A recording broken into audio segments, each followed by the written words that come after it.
Sure.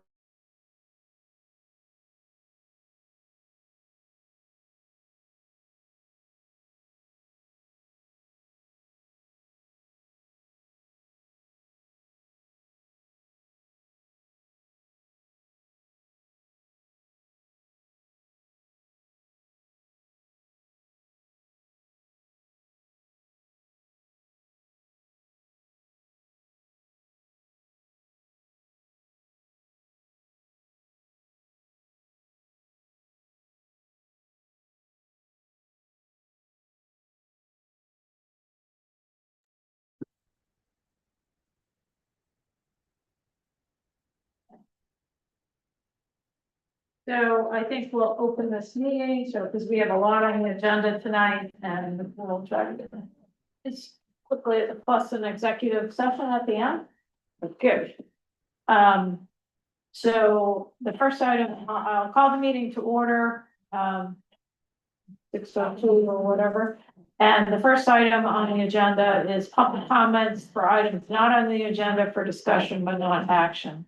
So does any member of the public have anything they want to bring up? Okay, moving on. I think we could, in the interest of time, and we can cover the town reports, and I would keep it to very important highlights, and we'll just move on to regular business after that. Okay, so. Yep, so there's just really two things under the TA report. One is a repeat one from last time, and the other one is we did receive notification from GEI for a cost estimate, and the breakdown is in there. It is a little bit higher than what they had initially proposed, but after the start of the budget, I provided you a memo letting you know that we could expect up to about $500,000, so it does still fall within that range. And so the summary is in there. There's also future meetings on there that I've been adding, and two small things that have come up since then that I will like to mention is the floats, if you have noticed, are going to be getting installed this week down at the Stone Pier. They're in. They're gonna start Monday to do that, so that was quick. And then we did learn that Yarmouth raised their weight capacity on the roads. I did some additional research and connected with Yarmouth.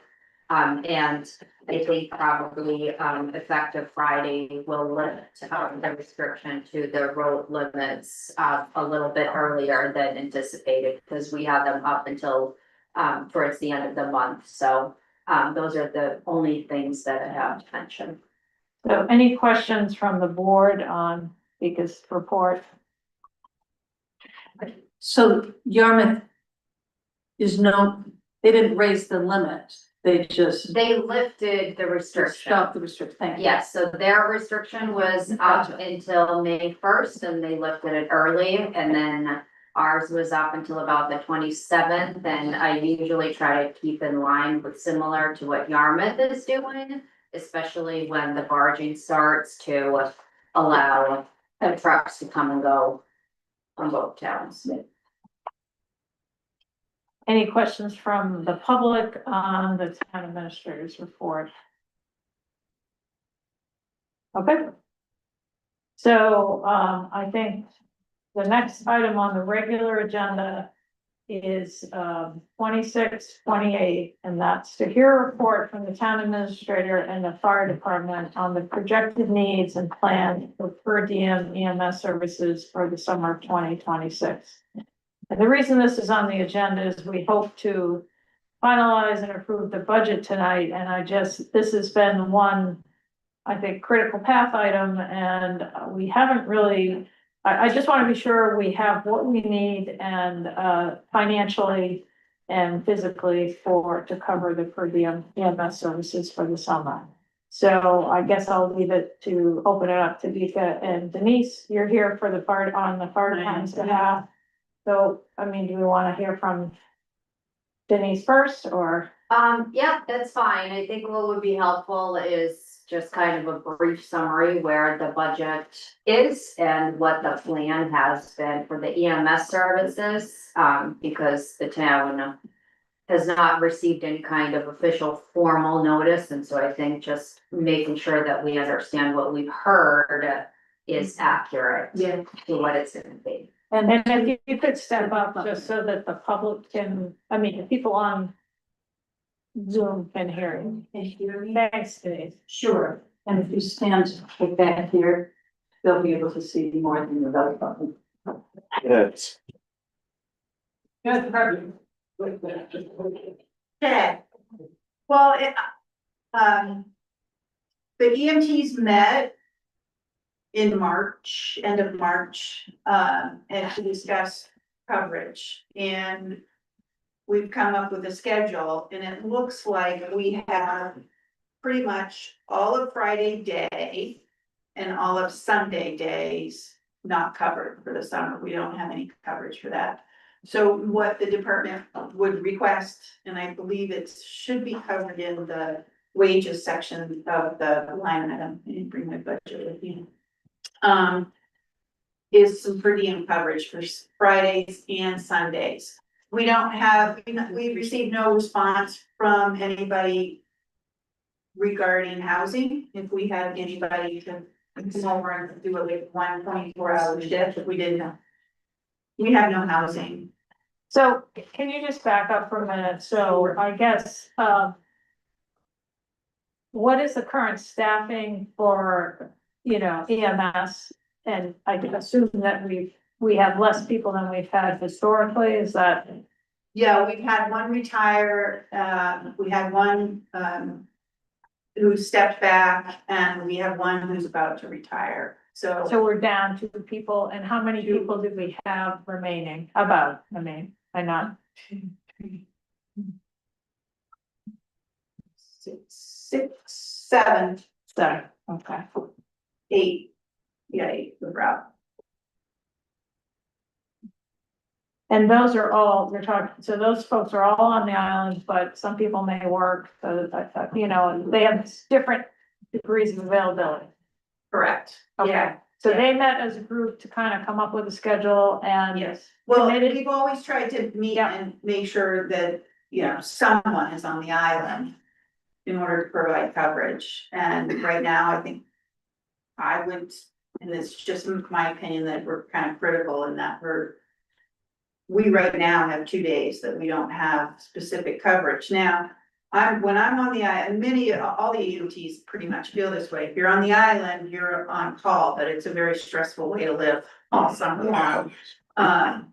To never be able to turn your monitor off, ever, when you're on the island.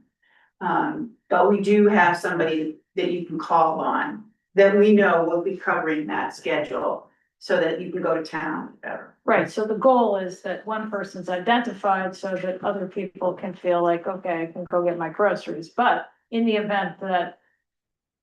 We didn't have coverage and there was an EMT, it might be that they could respond if they were here. Yeah, Yeah, I mean, ideally, we should have 2 people in each slot, right. because you need really 2 EMTs. And what do you have now on your schedule? Is it one person? Yeah, I mean, I brought it, if you wanna pass it around, it's got a little crumpled, but we've got 1 shift that has 2 people on it, Okay. and that's it.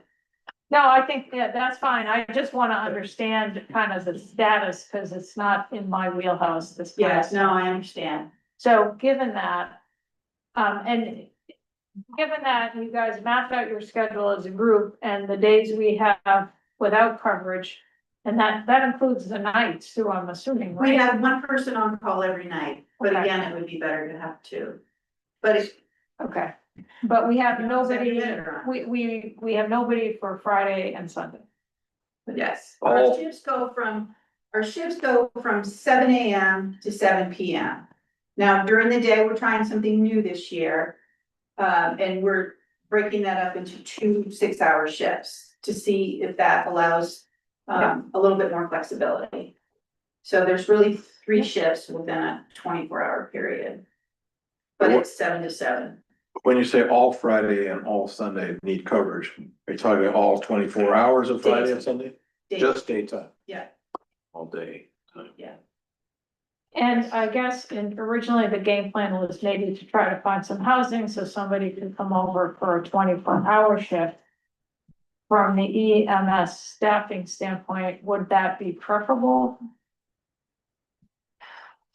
You know, I really don't know how to answer that question because housing, then we still need a car and, Right. you know, there's a lot of more logistics to figure out if we had overnight coverage. And I really don't know the answer to that. Is it better to have people during the day? And I really don't know the answer. You have a thought, Eliza? I think that overnight coverage is not the busiest time.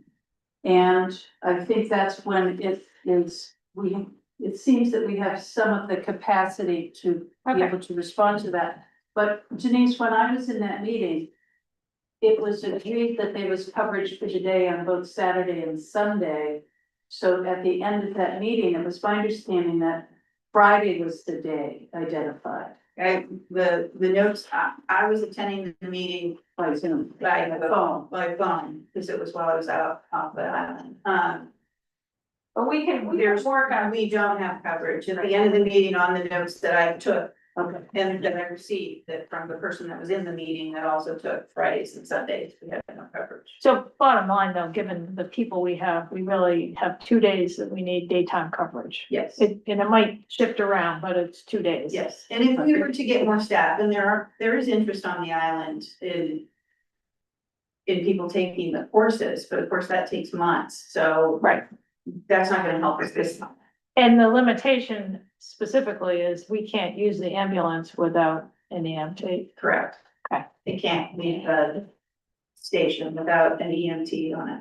And then what's the prospect of being able to find somebody for 2 to 8 person or multiple people? Do we have any sense? Well, I mean, it's sort of coming, we'll have to post it, and that has not been written up as far as the wording. So that will be done soon. It's gonna be a word of mouth, so just because we have the posting up there and some interest, I don't know, I don't know to look at somebody for every single time. It's hopeful that we will get at least one covered. a week. And once again, where did you think they would stay during their 12 hours?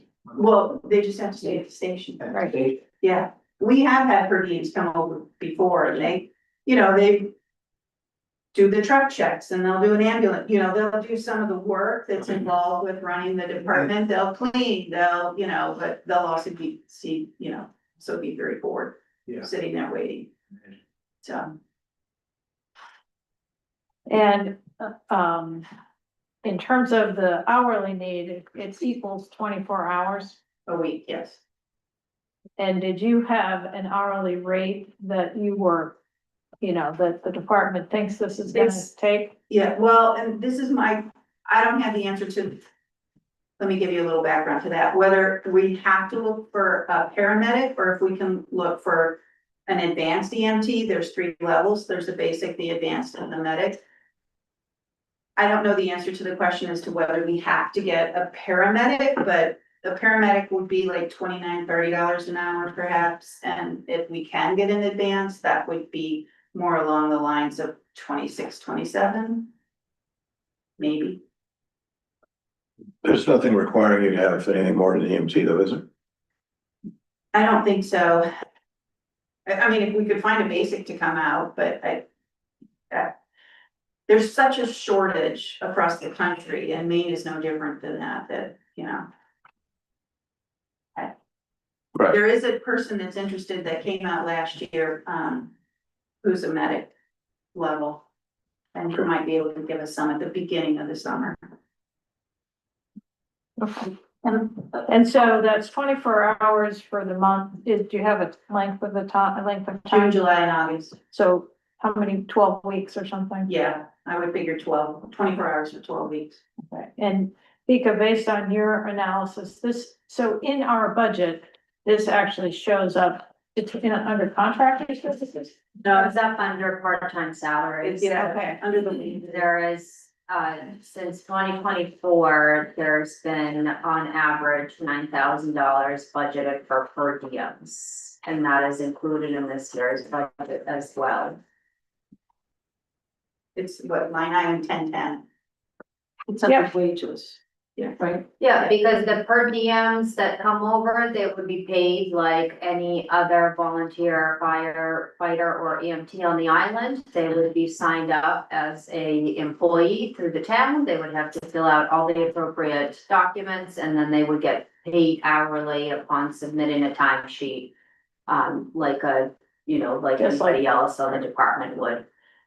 Okay, But volunteers are only paid when they're performing the service. Yeah, Correct. yeah. Right, yeah, and I just wanted to point something else out as well, that, by having two EMTs available, whenever someone is transported to Yarmouth, there always has to be someone left behind. So sometimes if there are only two available, that potentially means that one person is in that, transport and one person needs to stay behind, so that, again, that adds additional pressure. and when you have somebody on, I mean, I should know the answer to this, and I'm sorry to take so much time, but so if somebody's on call, the assumption is there'll be another person, hopefully on the island, that can respond, and is that typically the case? Yes, Okay, yeah, it's generally, there have been a few times when I would say we were lucky there wasn't a call, because maybe there was only, Yeah. one person or nobody for like an hour, if somebody had to run off unexpectedly and come back. To be perfectly honest. And the other thing is, some of us have developed a bit of a buddy system where two people are assigned for the same shift. So that, for example, I'm covering today until 6 o'clock, but I'm not available because if I was on a call, I could miss this, so I have someone I can call to let them know that I'm not gonna be available. Or if I have, we're really having to fine tune it like that, so people can say, I wanna go for a walk on the beach.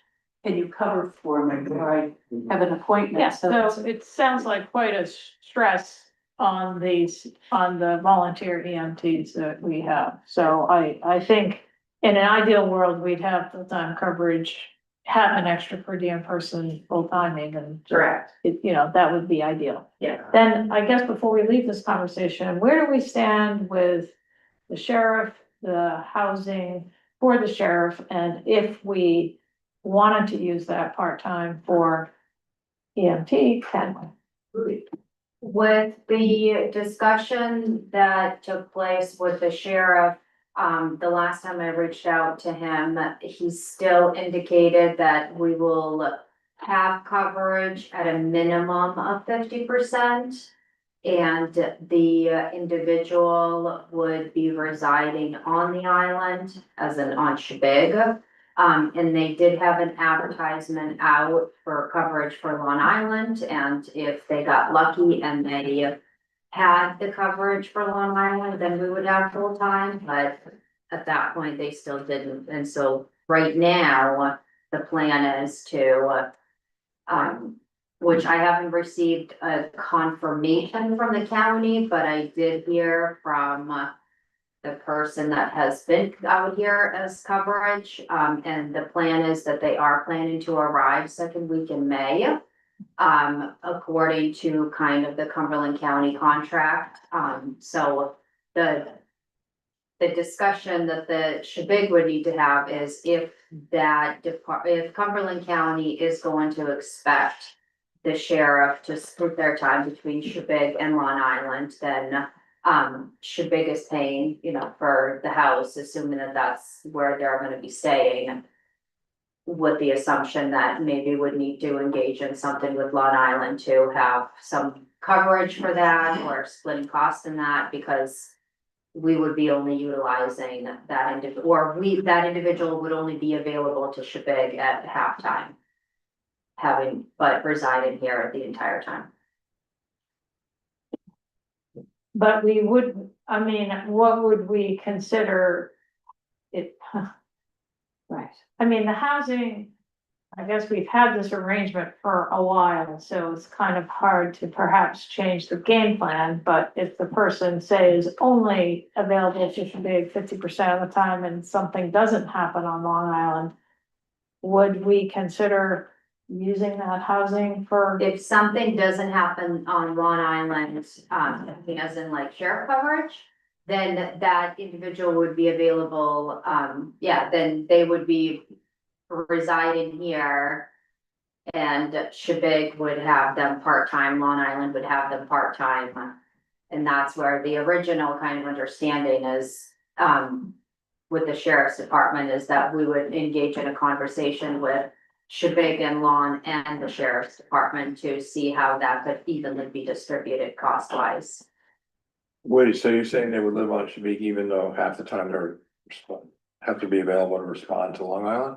That was where Cumberland County was going with it, because of the fact that this was an individual that has been a sheriff out here. This is where they have been living, and the likelihood that they would wanna spend 2 nights here, 3 nights here, 2 nights there, 3 nights there was probably gonna be harder to try to get them to come out here to do it. And so Cumberland, in the last phone conversation I had with them when I reached out, it was, if they're gonna come, they would wanna stay on Shabig and then, commute to Lawn to cover 2 Yeah, days, they have a and boat. then, I'm Do sorry? they have a boat? So it would be an arrangement where Long Island would pick them up, or they would Got it. take, Casco Bay lines. But that would be up to Long Island and Cumberland County to figure out. Right. I guess I understand the arrangement, what I'm weighing is sort of the relative need, and in some ways EMS services seem like a pretty high priority, so. And that house, well, it's not in the best of shape, it does have, more than 1 bedroom. And so it is a house that is rented by town of Shabig Island for town of Shabig Island purposes. So if they're housing the sheriff in there, I think the town has every right to say that if an EMT needs to stay there, they can. I think that's a conversation that would have to be engaged with the sheriff that's gonna be coming out and covering. And that's kind of where I was going, is we're renting the house to support town needs. And I understand that it's been a long-term arrangement, and I don't necessarily want to disrupt that, but at the same time, I think, the EMS needs are significant and urgent, so anyway.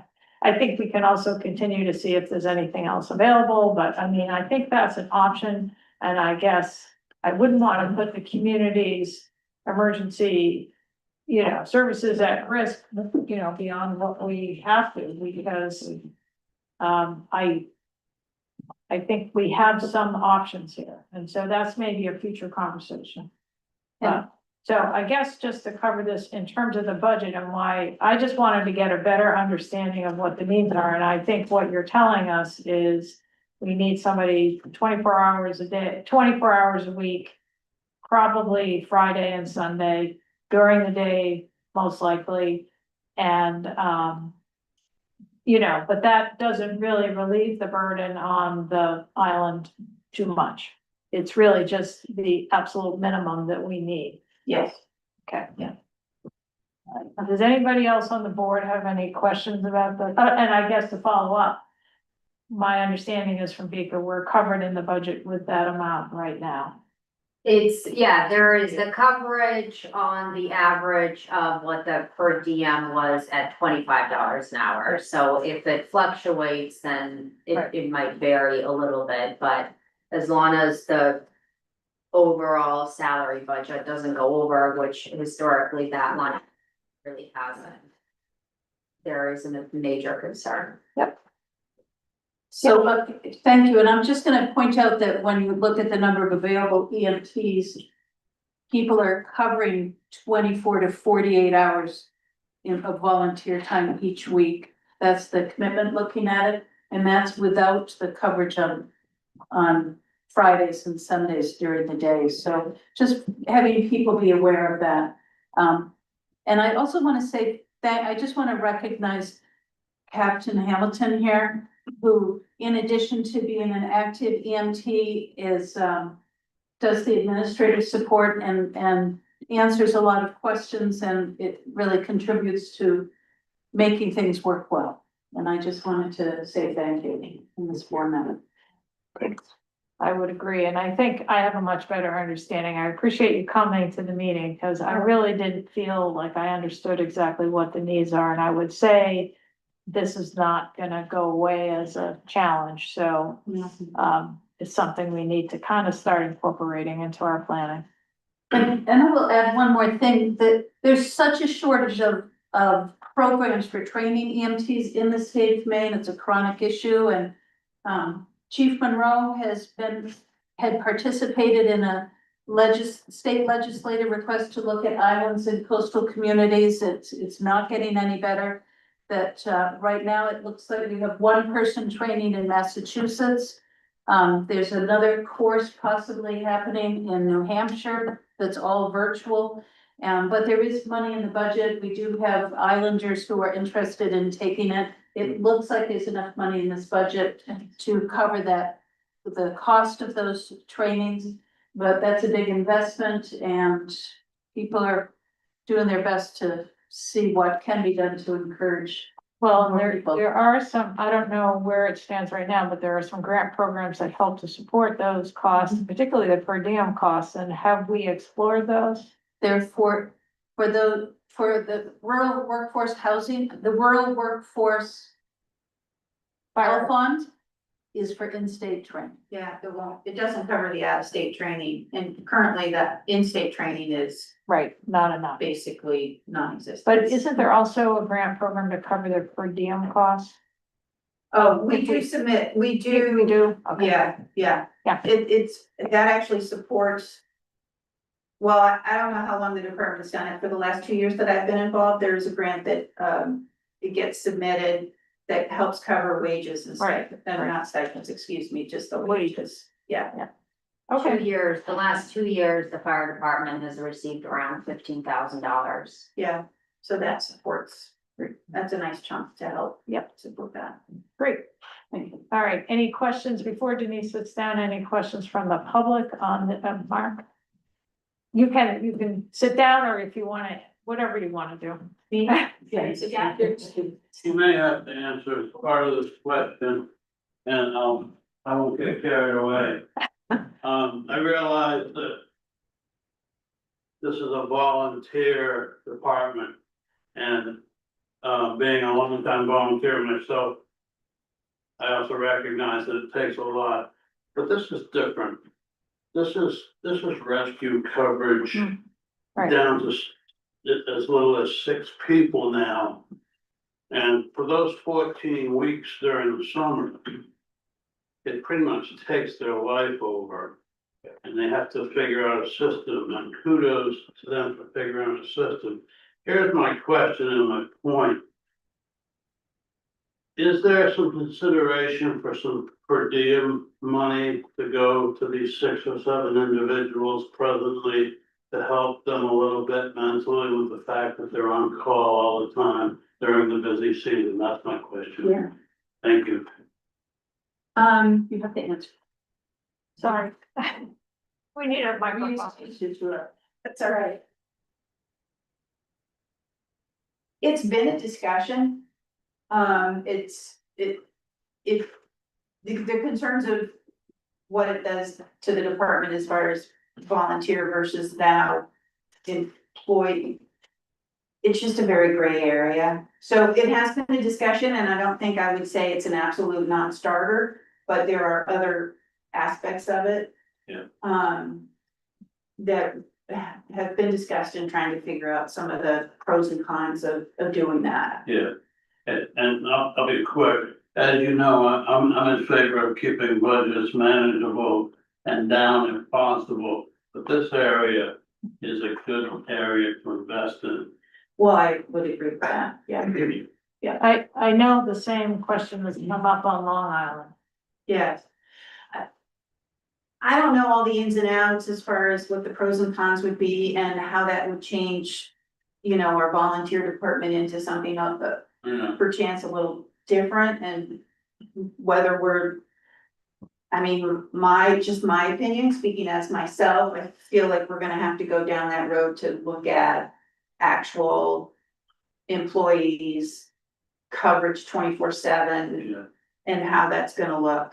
I mean, maybe in 10 years. And I don't want you or the fire department to think that I'm minimizing the firefighters as well. Oh, no, it's a big You know, topic with, I don't have any answers for, but it has been discussed. thank you. Just for future, discussion, as you're kicking around that idea, I mean, we currently use, the stipend to pay for actual responses, right? People go in.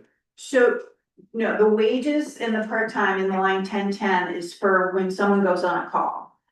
The separate line item for stipends, because there's a lot of work going into the department that's non-paid work. Whether it's meetings, trainings, like the EMTs have to have 40 hours of training 2 years, so. You average, 20 per year.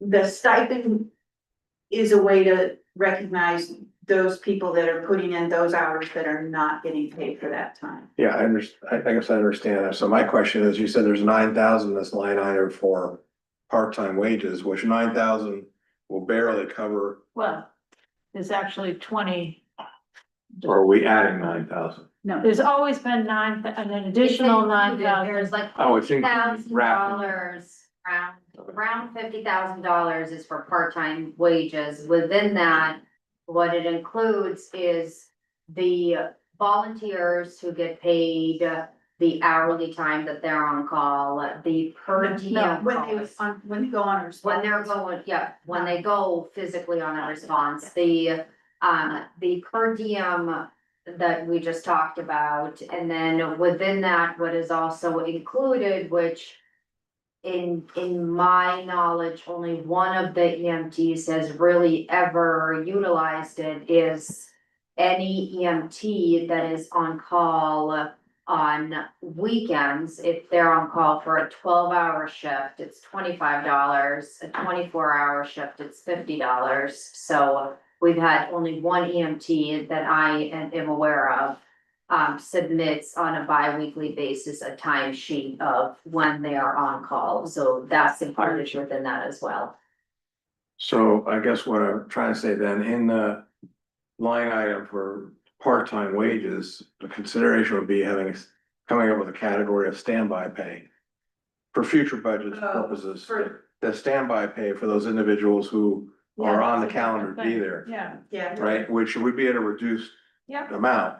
yeah, you wouldn't, well, me personally, I wouldn't expect to be paid my base Right, rate. for right. 12 hours. But to Mark's point.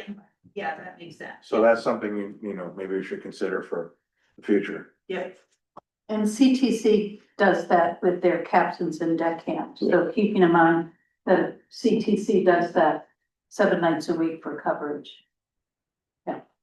but do I understand, I mean, so it seems like we can solve the problem without or address the challenge without housing for this summer. if we can But find- we may have some housing available, which could Yeah, change the configuration if we Yeah. need to. and I don't know if it's easier to find coverage for 2 12-hour shifts or one chunk for 24 hours that's overnight, to be honest, I don't know the answer to that question. Me neither.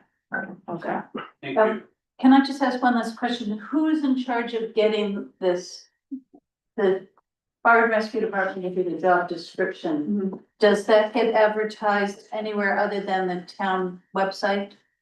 Where does that become advertised? And I do know that our fire chief has connections with people they work with, but what's the procedure for Yeah, casting a wide net? Because if we don't have coverage for those times, I feel like everybody's committed to as much as they can, and right now to add Friday day and Sunday day is, we're really not, I don't know how people can accommodate that sustainably for 13 weeks.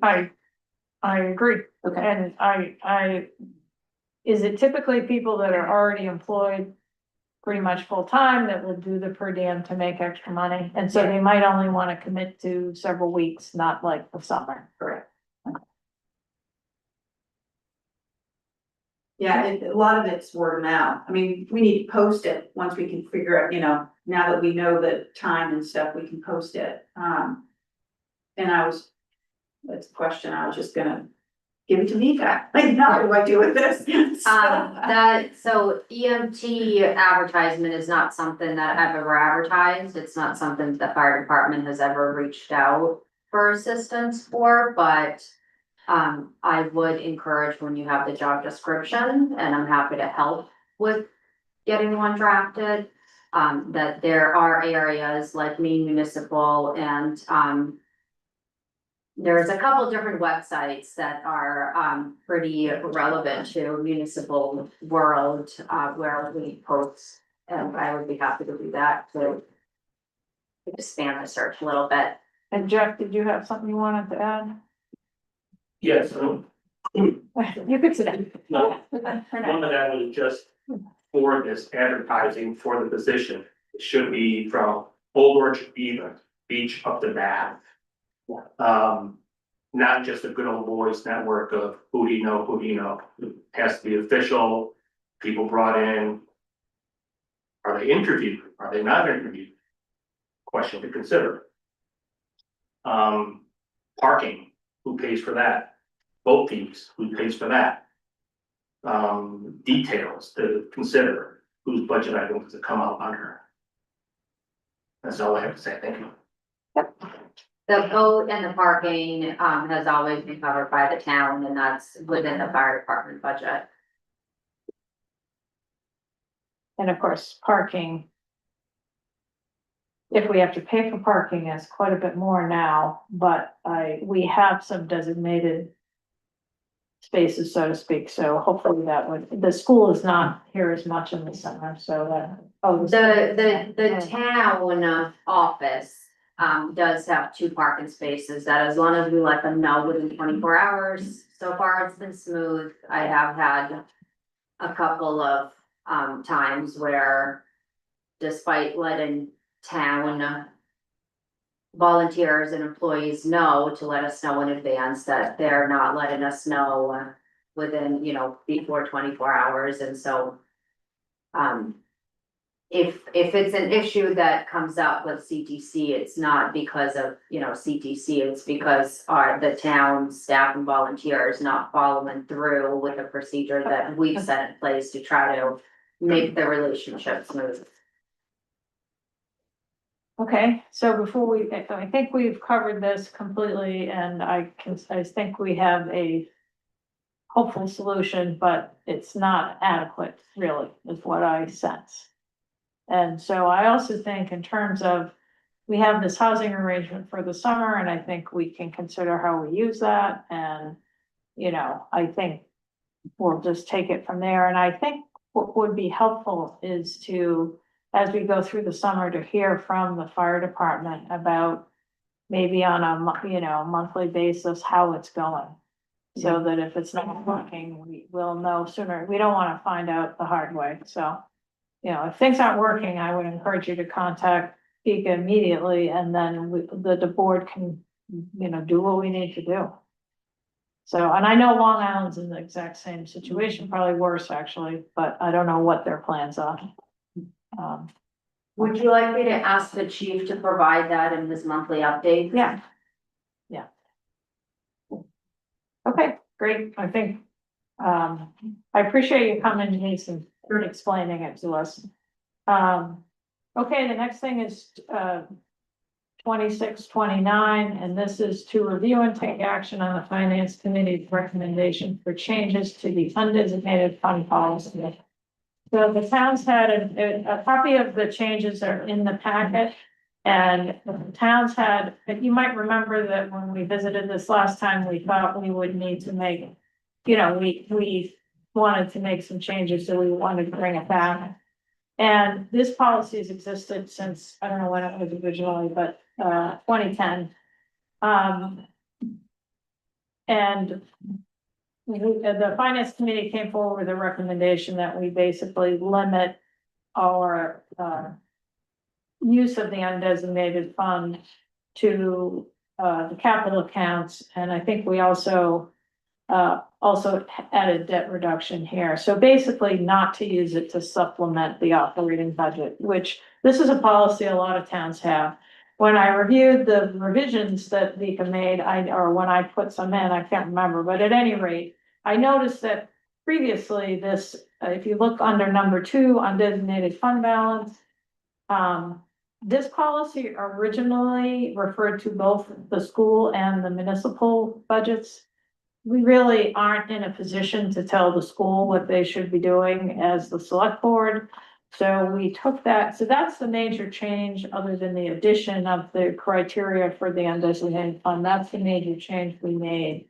And so I think my suggestion is, that we approve this, but we can also pass it on to the school and, encourage them to think about whether they want to have a similar policy. I will say that in the fiscal year 27 budget, they are proposing to use 35,000, I think, towards the operating cost of the school budget. So they would not be, in compliance with the suggested policy for this year.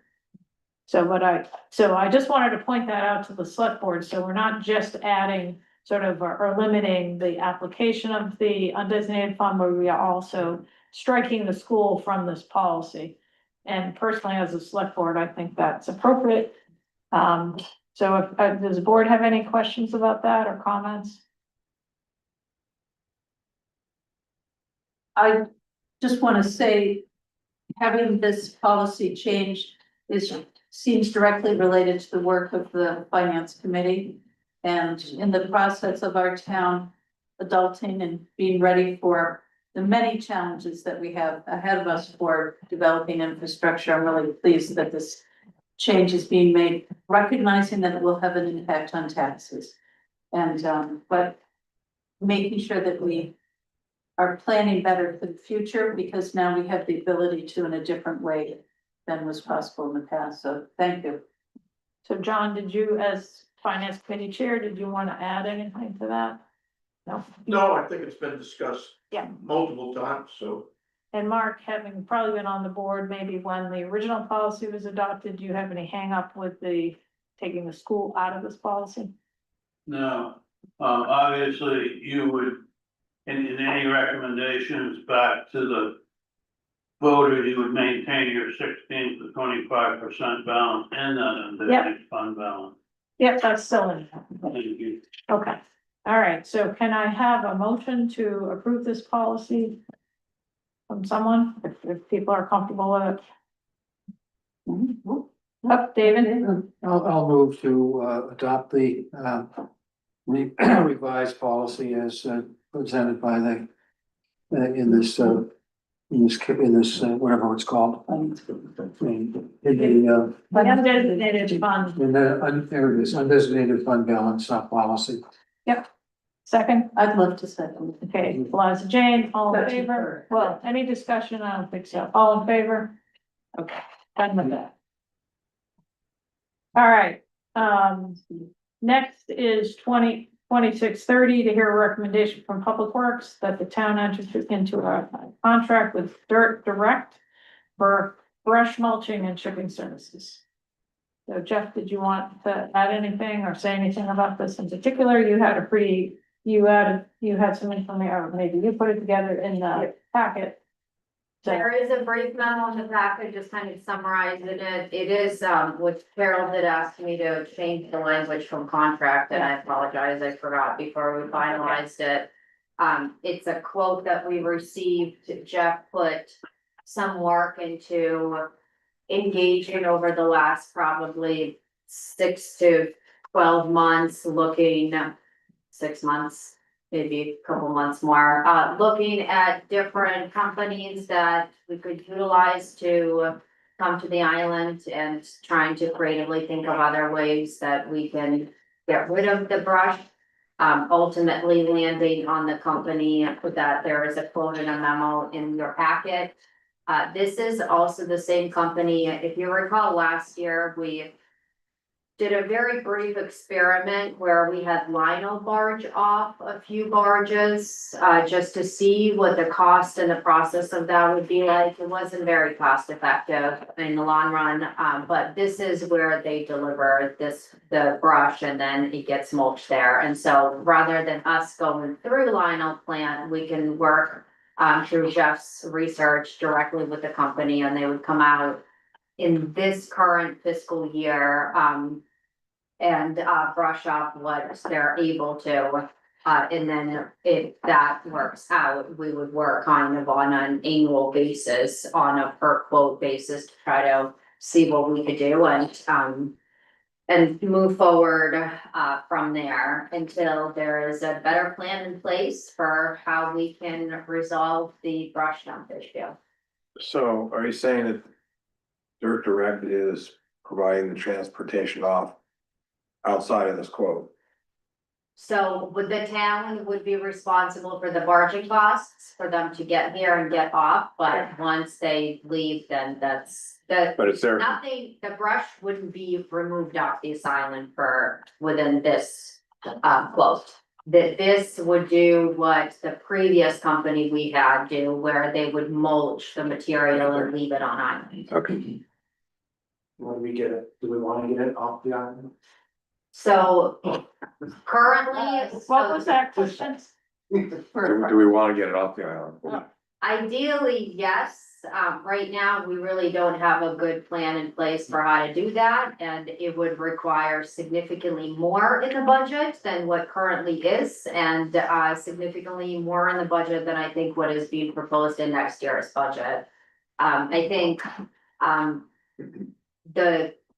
right now, what I would like to see and get support from the board is to support us moving forward with this, so we can get them to come out spring, early summer to get it done. And then continue the discussions of potentially charging for commercial brush dumping. And continue having ongoing discussions of how we can have a better plan in the future to manage the brush dump facility as a whole. Is this an So- increase or a decrease in what we're currently paying for this? So the original verbal agreement was $20,000, and that's something that we were able to do over a couple of years in a row. Last year, we paid upwards to almost 40, and it was not budgeted. So this is a decrease from last year, but ultimately it is an increase, and it even gonna be more so in the next budget. So it's an increase from 20 to 25 from fiscal year. Budgeted too, yes. And we won't, but in this case, we're kind of capping at whatever he can do for 25. And my understanding is it's a lump sum payment. Is that, I mean, it's not a unit price, right? Jeff, could you sort of explain and also I believe he's doing this work on the other islands, right? So he works with Lionel Plant because they bring all the other trees and brush from their islands to him. He's done work on Great Diamond, so he's familiar with all the details. We've had many conversations about the details. And let me preface that by saying, this individual at Dirt Direct, Alex Beaver, answers his emails within 6 hours, even Sunday morning at 6 AM, this morning at 6:30 AM. A breath of fresh air versus previous contractors. Yeah. He's not afraid to come out here. I laid out many details. He's like, no, it sounds exciting. So he's willing to be within our working capabilities. I stressed to him that we only have 25,000 this year. It can't be $25,000 in one penny. Yeah. What can you do for us? And then next year, we have this amount budgeted. If the relationship works well, because we'd like a long-term relationship, we will then move forward. So the quote that he responded to And I asked him many times forward. This doesn't include housing, this doesn't include boat fares, this doesn't include parking. We can provide your fuel and your barging, again, trying to maximize his working time. Because we have fuel at Public Works already, and we can use fuel next year. My last question to him this morning was, how many days do you think it will take before you hit $25,000? He said, well, I got 1 day of travel, 1 day of return travel. I got 3 to 4 days of work. He goes, but I think I can get through your entire lot in 3 to 4 days if nothing pops up. And I said to him, well, I want to be fair. I want this to be a long-term relationship. Do your work up to $25,000. And when you feel comfortable stopping, stop. And then next year, we contact you again if everything works fine. And the plan is for him to come out in late fall, early winter and set that up as the timing schedule. Because most of the brush comes in spring through summer and fall. The ground is hard, the material is dry. When he comes out in the springtime, it's wet, the yard is wet. So if he comes out mid-May like projected now, he would then come back out again late October, mid-November, and then set that up as a schedule for yearly maintenance. He worked with other municipalities. He's got a great website you're all welcome to go look at. They've been nothing but a pleasure to work with, and I've contacted at least 8 other entities. 4 returned my phone calls. 1 actually came out to the island and visited, and then they dropped off the face of the earth. So he's the only person that's been, nope, there's no hurdles. We can take care of this. And for the most part, it looks like at least the majority of what is there or anticipated to be there, he can handle. If he could get through even half of it, because it's quite large, that enables us to then get through to the fall when he would come back. Right. If he gets through 3/4 of it, that's super huge. But that's kind of what the Public Works and myself have said, you know, if he can get through half to 3/4, that's a win-win. And he doesn't, I think, does he have any size limitations? He says his machine can handle just about anything. And how is he moving the material? Is Public Works gonna load the chipper, or how's it gonna work? He's coming out with an excavator to load Okay. the chipper. Yeah.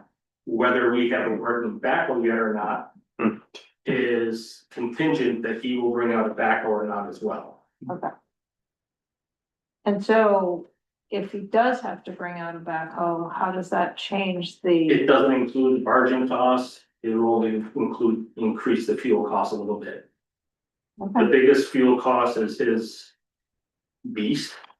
It takes about 50 gallons per hour, 200 to 300 gallons of diesel fuel a day. And right now, diesel fuel, as we all know, is pretty high. So as we begin this process, so we don't go over that 25,000, it may be a conversation as the work starts, depending where fuel prices are. Stop at $20,000 worth of work because we need to put that $5,000 Right. back into diesel fuel. So it's going to be a conversation as things develop by mid-May.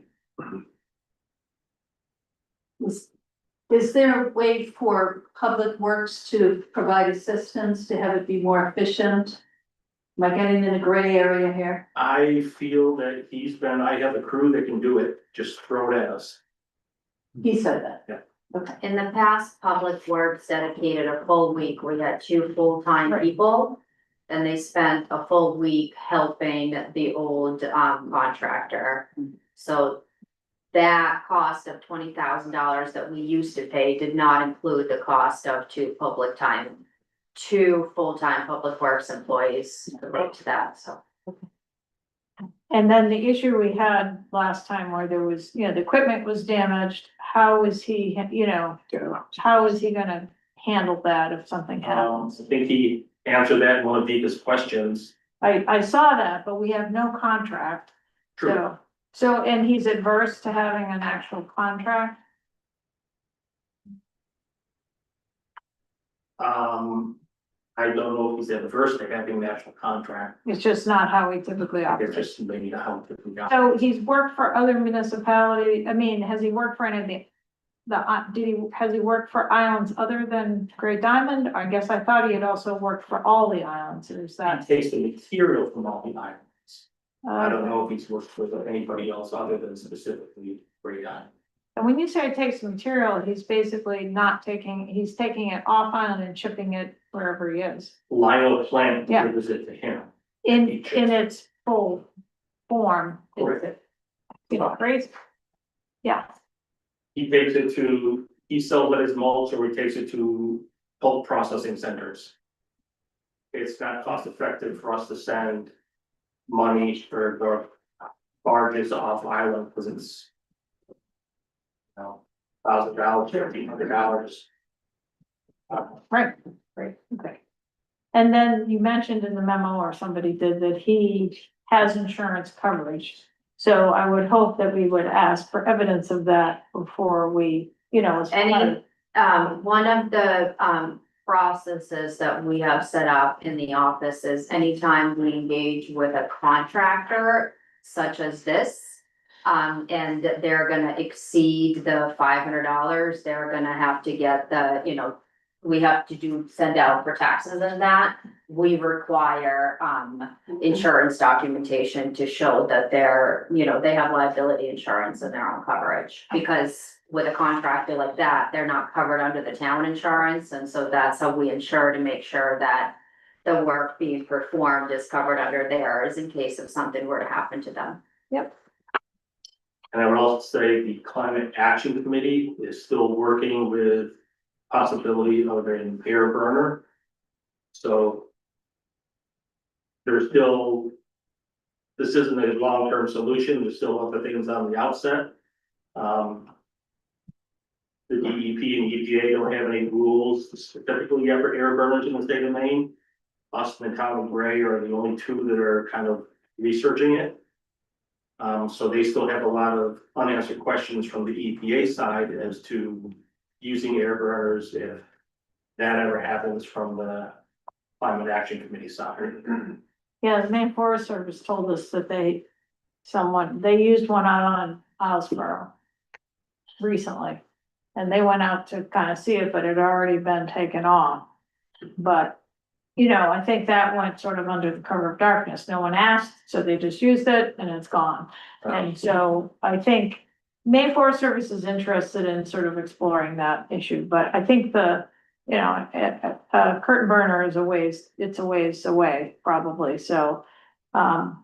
And I think the goal is, I think your work to sort of keep track of the volume and differentiate who it's coming from has been really helpful for us to figure out kind of how to manage, you know, it's part of the puzzle on how to manage this, so. Anyway, I appreciate your effort to find somebody, and it sounds like he's, you know, he's game. And if we start charging for commercial use, that will pay Offset. its costs, so it's a wash And would his, For next fiscal for year. next fiscal year. and if it would, I mean, does he utilize the wood chips in his business, and his goal would be in the long run perhaps to take them off island? No, because we'd still have to pay for barging. Yeah, It's still possible. But he does turn it into mulch and turns around and sells it. He does. So, and the other thing is he grinds the wood products twice. The first time turns it into chunks. The second time he grinds it, turns it into the fine mulch. To just try to get rid of the volume for this year. The 25,000, I told him, just grind it into chunks. So you can get the most taken away and made into a smaller unit. Yep. Next year, if we choose and he has time and maybe the lot size will be smaller, he can grind it twice and turn it into a much more usable product for homeowners. But some homeowners may like the chunky mulch as a fill, so it's, right now, it's just decreasing the volume. The $25,000 we have allocated. And we have received phone calls since last fall when we had Public Works distribute around the island. There are still people interested in receiving it and having that be delivered. So I think once, and if the opportunity arises where it could be mulched, another time where it's more appropriate to, you know, be scattered on garden beds and things like that, there could be the possibility where we can advertise that again and, you know, have Public Works spend a couple of days where they're delivering it and removing it off of the Public Works and transfer station grounds and distributing to people's homes. People really enjoyed that delivery. I got 3 truckloads myself. I just wanna reiterate for the public that other islands are having their wood transported by this company off their island because they don't have wood dumps. Fresh dumps. It's transported via Lionel plant to their facility in Scarborough, Okay, and then they process it there. which is much bigger cost. Lionel Plant said that we are the only municipality who does not utilize those services from them. Yeah, because we know why. So anyway, all right, so I don't wanna, you know, so any more questions from the board on this agenda item? How about from the public? Mark? Very quickly, a question for Jeff. What grinding this pile up is gonna cause quite a big pile of chips. Well, what do you think that they or we are going to do with that pile?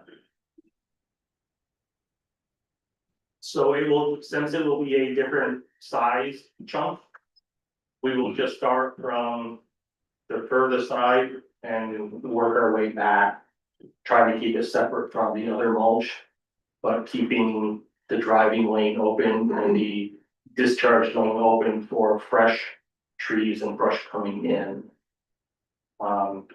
Biggest question is whether we'll have a backhoe to do that or not, and he'll just have to bring out a backhoe with him to do that. Thank you. All right, all right, so I think if people, do you need a motion on this?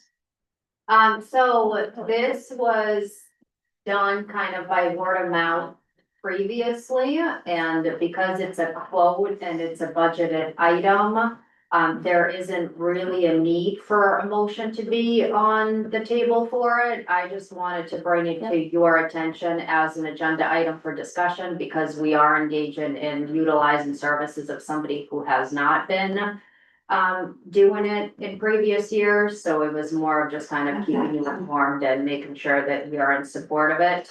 And so if you're in agreement with it, we'll move forward and get the process started, and then what we'll do is when they are coming to the island, we'll make sure we send out a text alert and let folks know that there's gonna be some commotion happening in the brush dump, and in the chance that they might need to, you know, close it for a couple hours or whatever the dynamic of that will look like. We'll make sure that it's advertised.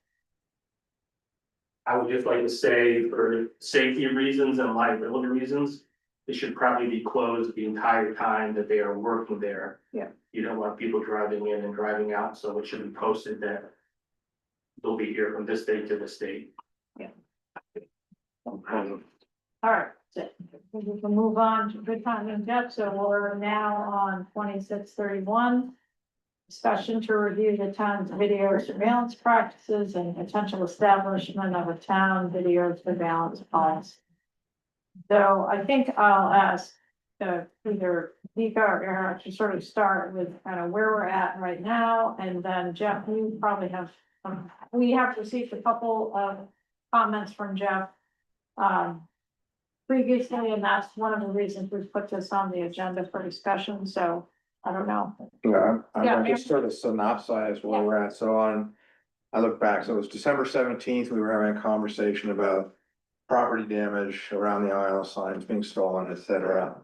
And so we're generally having a conversation about that, and then we were talking about, you know, what are we gonna do about it? And various comments, but the one that's really relevant to discussion I was about having surveillance cameras on those targeted items, in hopes to, ultimately stop that kind of behavior from happening.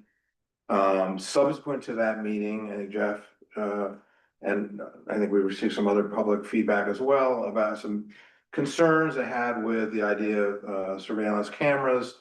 And there need to be more discussion, which we concur with. Sort of the items that were listed in those subsequent discussions and emails was, one, that the community needs to be involved in any type of action that would involve, a surveillance situation where we're trying to protect property or create, improve public safety for, somewhere.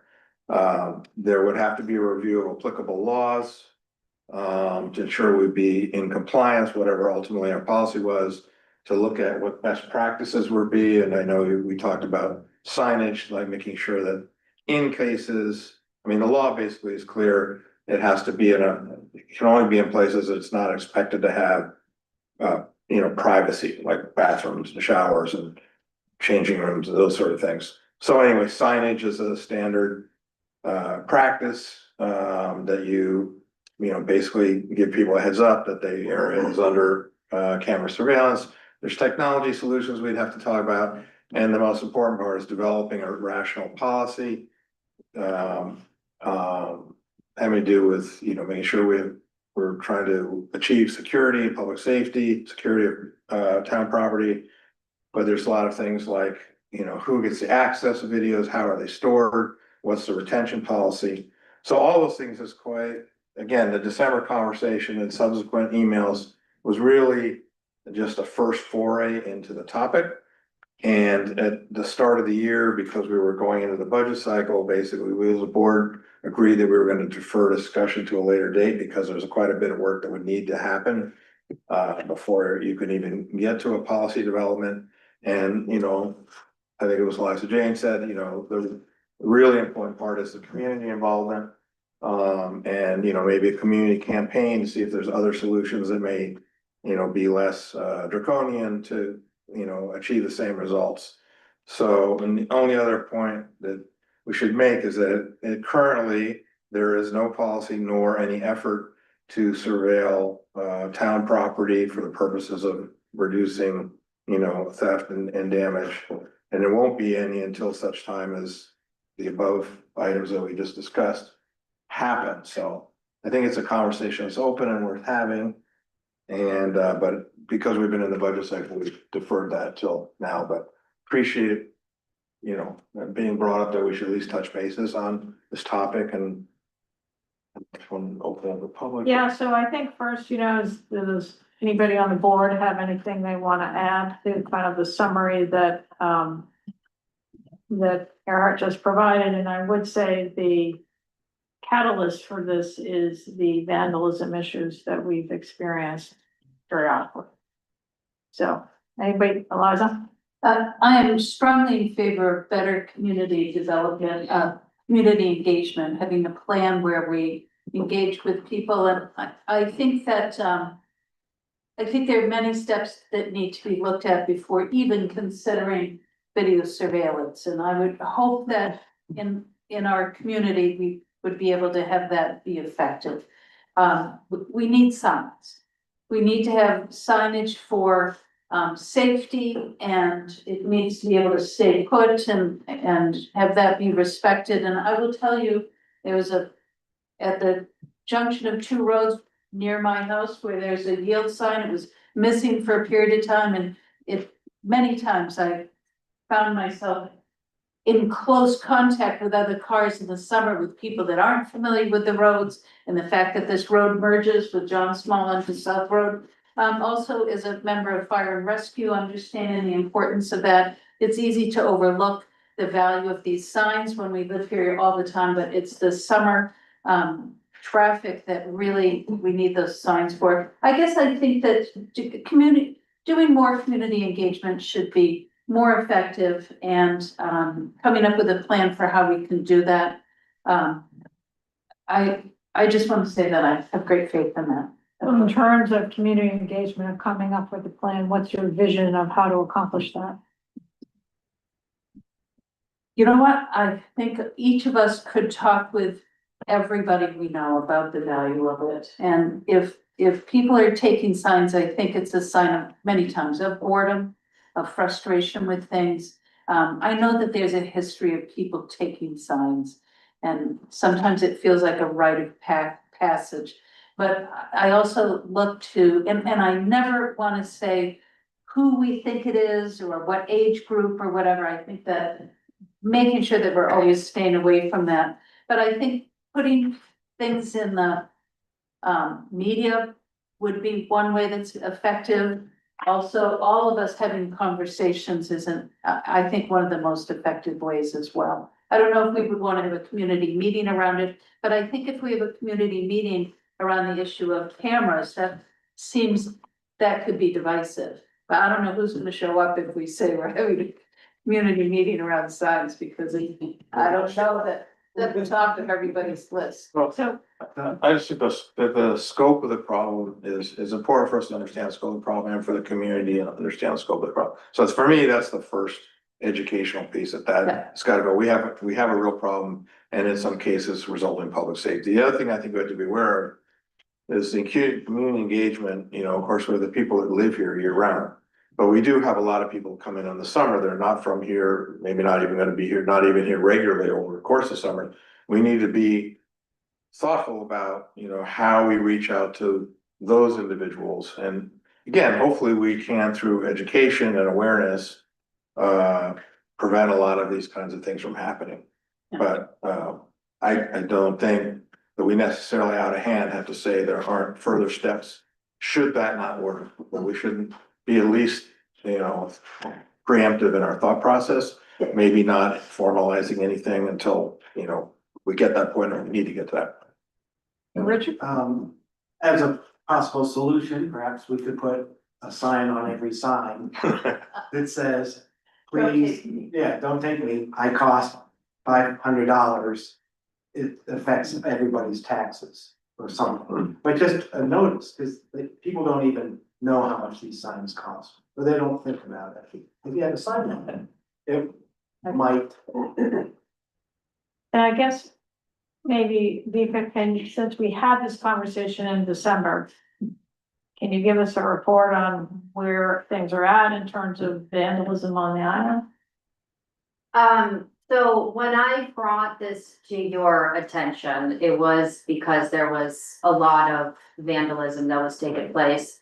Signage has been a big issue, and it is something that we are on a regular basis replacing, and the cost of it has increased over the last couple of years. There was one particular week where we did an inventory, there was over $900 worth of material that was stolen. So that's a decent chunk of cash in 1 week to disappear. Some of them do resurface when people are walking in the woods and find a stack of them. Some of them get picked up. Right now, there's one at Chandler's that will need to be picked up at low tide. In addition to signage, there, during the summertime, the sheriff department did receive a couple of phone calls of people doing donuts at Chandler's, because the neighbors had called in 911 to, those activities taking place. And then most recently, probably the most disturbing of all of it was graffiti painted and vandalism that took place in Chandler's, shed. So that's the main DOT facility? That, yeah, so it's really municipal property and public property that's being disturbed and ruined and is ultimately costing, taxpayers money. And so, do I think that placing cameras all over Shabig is the right idea? No. Did it raise this conversation to bring it to the surface? So you're here discussing it? Yes. And so I don't want another policy instilled where then we're having to push Public Works to implement it and have process and procedures. I think there's a lot going on in the community. There's a lot of projects that are taking place. But what I would like to see not be lost is the discussion about the vandalism and how that problem could be solved. Not potentially adding another policy, you know, and instilling something else that people are gonna disagree about, so. And then we are investing in moving some parking near the beaches, which I would hate to see that, you know, installed and then damaged, you know. And there's signage, that will be placed, and it was suggested, so. Most recently, the town, the Board of Adjustment Appeals will be soon listening and hopefully approve it in the next couple of weeks, relocation of parking down at Jenks and down at the Hook. And part of that is going to be signage to get people educated and informed. And that's gonna take some investment. The other part is there's a lot of work that's been done in the last year about access to shore. And there is an active plan in place to invest through primarily through some grants, but possibly through taxpayers' funds too, on signage in those areas. And so if there is gonna be education and kind of encouragement to avoid the vandalism and to prevent from signs being stolen, this would be a great time to start that process because, well, they're not gonna be, you know, ugly, hideous, bright green signs that are street signs. There are going to be some additional signage that are in the plans to be installed, and it would be really unfortunate to see those be ruined, or taken down as a result of what's happened previously. And I guess I think Earhart's comment that people need to understand, to me, there's multiple issues. Some are public safety, some are just vandalism and damage to public property. And I think it's maybe on the select board to make sure that message gets out there universally. I'm not all that in favor of individual conversations unless we have some pretty solid talking points, because it needs to be consistent. And I think the board can speak with one voice, either in written form or put it on the website and stuff, but I think it's a little difficult to, you know, ensure uniformity if we're all just individually speaking. So I think we can, you know, I think we need to explore that a little bit more. I guess before I move on to the comments from the public, I'd just like to get a sense from the board of where they stand in particular on, you know, video surveillance, developing a plan at this point. So we're, you know, starting with you, Richard, kind of where are you at on your thinking? I don't like the idea that we may have to have video surveillance, just because we shouldn't do something unless it's necessary. And then so to what degree do we go to before we have to do that, whether it's signs on signs or education or teaching people things? What can we do before we get to that point to not have video? But I think at some point, if things get bad enough, it's gonna become it might be something we need to do. But you I hate don't- to say it, I also don't. Right, but you're saying you don't feel we need to establish a policy right now? Is that what you're saying? To install video, Or, yeah, I mean, our video surveillance policy at the moment. I would like to give other options a try. Yep. Eliza? I clearly wouldn't like to look into a policy for video surveillance at this time and work on community education. David? I think the first stop signs went up in the 1960s and they ended up at the Historical Society, what's now the Historical Society. This has been a problem for just that long, if not longer. And I really think that we need to take some action. I'm not sure whether it's surveillance or education or something, but it's something that we need to keep a very close eye on and keep in the forefront of discussions. And I think that we can do that, and it really has to do with, in my mind, making people aware that this is costing themselves money. It's not fun. it doesn't really accomplish anything other than increasing taxes for everybody. Well, I'm generally in agreement with the group. I mean, I think as a first step is trying to, a public campaign to educate people about how significant the issue has been or may still be, see how that works. I have done a little initial research just on my own about, these kind of policy issues that we're discussing, and there's many towns that, have had to resort to this. I don't think it's bad to get ourselves informed. It doesn't mean developing a whole policy at this point, or even, and certainly not committing to this action. But I think it's, I'm more than happy to look into some of those laws. I've looked at a number of other towns' policies. It's that kind of policy development is not onerous.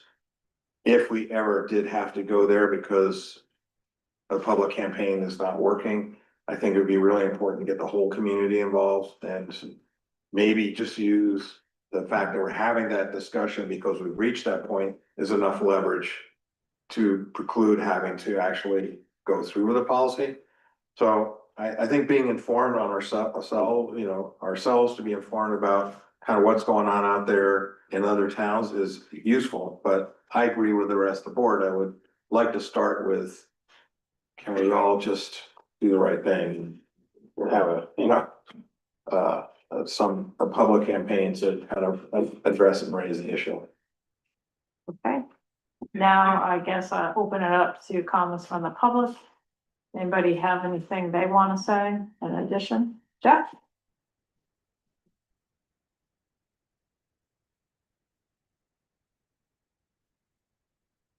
I want to say that I appreciate the 180 you guys have all done since the meeting on the 17th. On the meeting of the 17th, every single one of you supported putting up video cameras. Richard, you said you would propose maybe Chandler's Beach has the camera on it. Earhart said I think it's worth a try. Eliza, some cameras are a good idea. Errol's worth a shot. David, it's worth a try to put up water and raise the figure right now, who's doing what.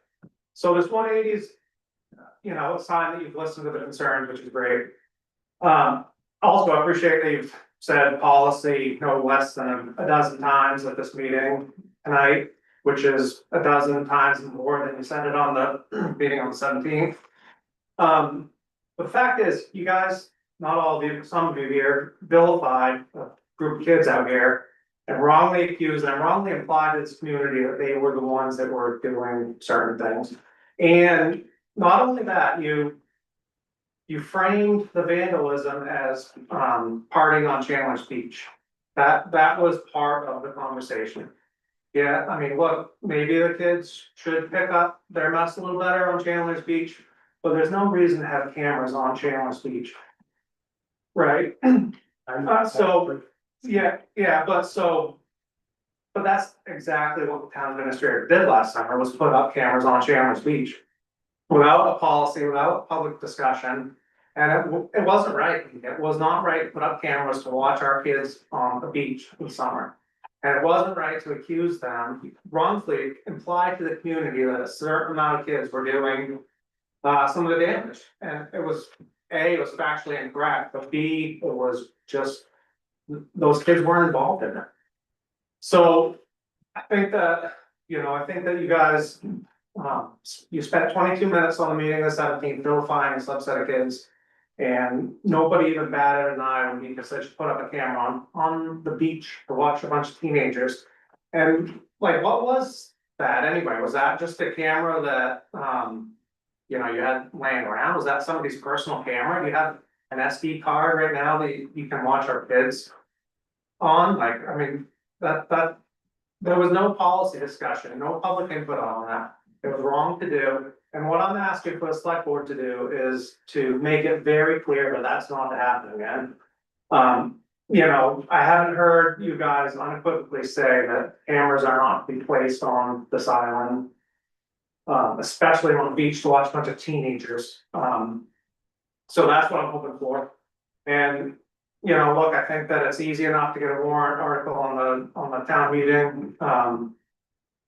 It would take 30 signatures, and I have no problem getting 30 signatures of people to put a warrant article on town meeting to make it so that Mika can't put cameras up on the beach again this summer. If you guys aren't gonna take the initiative to tell her that that's not okay, you can't do that again.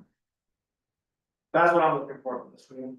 Okay, well, I don't know, I felt like I had said that currently there is no surveillance nor plan to put up any kind of cameras or surveillance, and would not be any until such time, if ever, all these other considerations were addressed, like proper policies, proper public comment, proper process, right? So, yes, there is no camera, there are no cameras up, nor will there be any cameras up. And if we should go through this public involvement, education campaign, or whatever, and the problem continues, and the discussion returns to maybe we need to have cameras, then there's a whole, I was trying to outline all those things we would actually have to discuss and do that as a community. Again, there are many communities that use this as a solution because they weren't able to find another one. I'm not saying it's the only solution. It is a solution that may, under unfortunate circumstances, be necessary, but even where that's so, it's not gonna be, we're not gonna just say, okay, we're just gonna put cameras up. It's not gonna, that's not happening. You know, it's legally not a good idea. It's, you know, ethically not a good idea. It's just not a good idea. It's community-wise not a good idea. So, I don't know how to say it stronger. There is no surveillance. There's no plan to have any surveillance. We clearly have a plan to start developing a communication program to try to educate our community. And hopefully that will work. And if we don't continue in having this ongoing, you know, theft, damage, vandalism, then, you know, well done. We'll be happy with that. If it continues, we may revisit the issue, but again, it won't be without, you know, it'll be by covering everything, unless you're asking us to categorically say there'll never, ever be surveillance, even with all correct policies and legalities and all of that. I don't think that's what you're asking. I think you, correct me if I'm wrong. It seems you're asking at this current juncture, that's not our plan, nor do we support that. And we have a preferred way of dealing with this. And hopefully that's going to work. And if it doesn't, then we'll all be back here having another discussion. Sad. Yeah, I mean, except that the precedent has been set already, that you can just put cameras up, so I want it to be clear that that's not in there. I would say the board, just to be clear, the board was not aware that cameras had been installed at Chandler, so we, you know, we might have, had we been asked, we might have responded differently. It's a mistake, I think, that was made, but it's, you know, we can't do much about that now. I think the board, I think your comments to us, we are trying to solve a pretty significant vandalism problem and public safety concern, and we've had a lot of community members express concern about the public safety side in particular. And so I think we are trying to address that. I think if it would help tonight, we could make a motion that our next step is to explore a community engagement process to, you know, try to encourage try to reduce the vandalism in the community, and that we will not, you know, institute any video surveillance without first going through a public process and developing a policy. If that would feel better to you, I think we could do that tonight. I think that's what Gerhard said in his presentation, but I think to make it clear, we can do that as a motion. And I think that is where the board, that's why I wanted to sort of get a sense of the board, but that does sound like where the board wants to go. I understand that you're irritated with kind of how we seem to, you know, accept this, but I will say that we did more research and that did, you know, inform us better. We weren't gonna just slap in cameras without doing that step. And that is where we're at. I think your comments help to clarify some concerns on, you know, the public's part that we did take seriously. So I hope that feels like we're responding a bit to some of your concerns, but I would ask if somebody on the board you know, but I think first we'll see if there's any other public comments, but then I think it would be reasonable to sort of make a motion that our next step on dealing with people stealing signs and vandalism would be to try to develop a community campaign. And personally, I think it might need to have some structure around it. And we can talk about that as a board later, but kind of, it may have to have some, you know, more structure than just saying we're gonna do it. Eliza? First, I would like to address saying thank you for coming. And I appreciate your involvement in this. And I also want to say that being on the select board, I'm very aware of representing how things are changing here, because back in the 60s, the signs happened and they disappeared, and it is a part of what has happened in the past. And I see that how people use the island, and I'm not targeting any group at all, but how people use land is changing. We understand about land, the sand dunes and the sensitivity there. We have the piping clubbers coming in, all of a sudden there's public access has changed in many ways. And I want to be careful not to pathologize as vandalism when sometimes it's ways that the island was used in the past. And be in the face of having to enforce changes that say that that no longer can happen in the same way is a weighty issue for me as a select board person. So preserving how people enjoy our island, but also recognizing that some of that needs to change. But for me as a select person, especially when it comes to signs related to safety and related to really the well-running of the community, and how can we help people engage in that? It feels like a big ask, but it's a lift that all of us need to make. So I really want to say thank you. And it did strike me deeply the implications of surveillance. And I want to say that I appreciate being able to be recognized in all of us and some of the changes there. But we've got to have these signs. So how can we work with you and any other people in the community to put this forward in the community? And I would look forward to hearing from you about that. Thank you. So I think, I will ask and see if, unless you have anything else you want to add at the moment, I'll see, does the public have any more any comments, any additional comments? Nope. Anybody feel compelled to make a motion? Figure out the language. Well, yeah, I think it's, take a stab at it. I think, what are we gonna do next on this is what we're talking about. Well, would the motion be to say that video surveillance will not happen without public notice or without? I think, I was thinking of a two-part motion that our next step is to engage in a public campaign to help, to try and reduce the vandalism on the island. And that we would, you know, we have no immediate plans to use, video surveillance. And if we did get to that point, we would, you know, do so with a public discussion and a public policy. All right, Eric, go. So, Or something a like, motion to develop, a community campaign to inform the public around the issues of vandalism, theft of town property. Eric, you slow down a little bit. I'm sorry. Try to get out before my brain loses the rest of the sentence. So I make a motion to develop a community campaign, Engagement. engagement campaign, informing, you know, the community regarding the issues of ongoing vandalism and theft of town property. Earhart.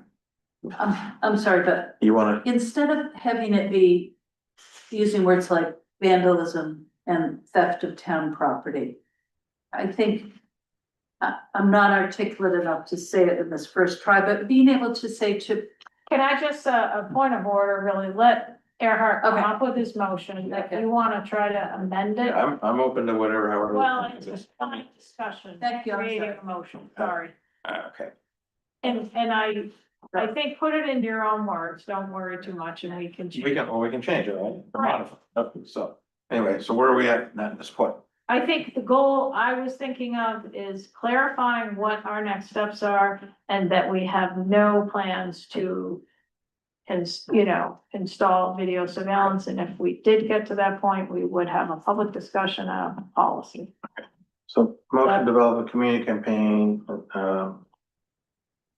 designed to inform public and reduce the incidence of vandalism and theft of town property. And that no use of surveillance camera, but cameras will be employed.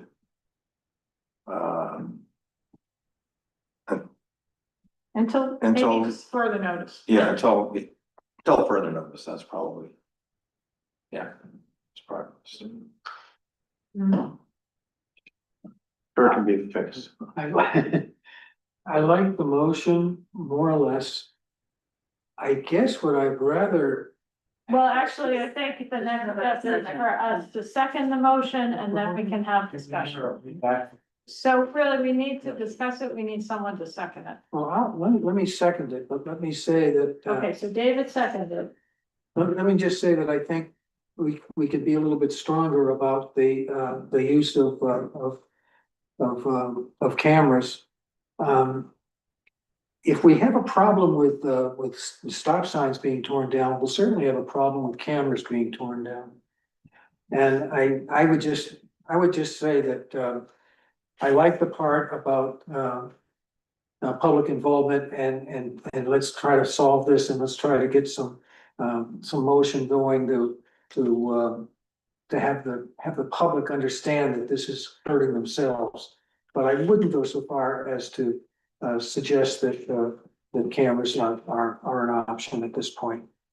Well, I think we're saying that they're not. They're not, And that's what Jeff was looking. They're not an option, okay. Okay.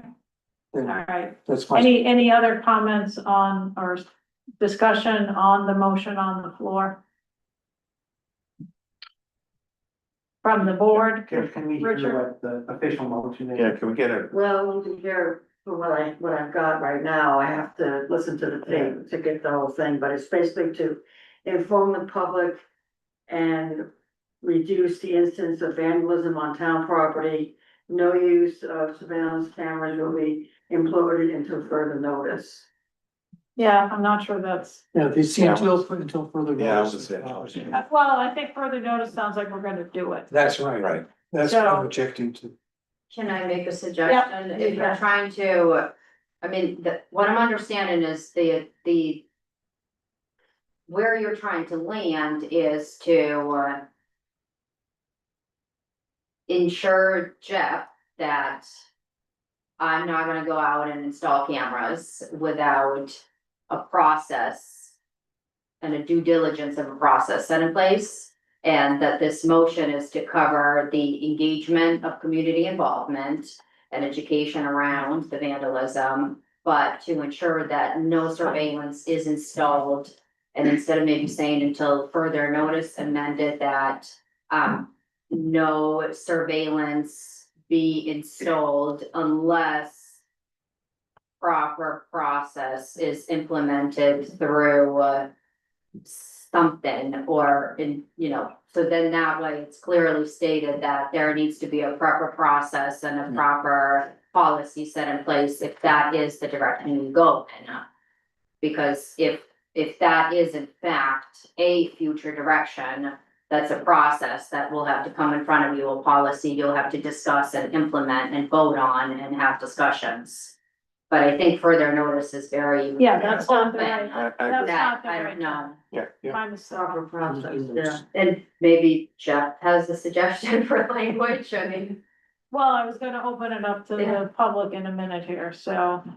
It seems to me there are two issues here. One is to be able to have what is our plan if video surveillance were ever to be done?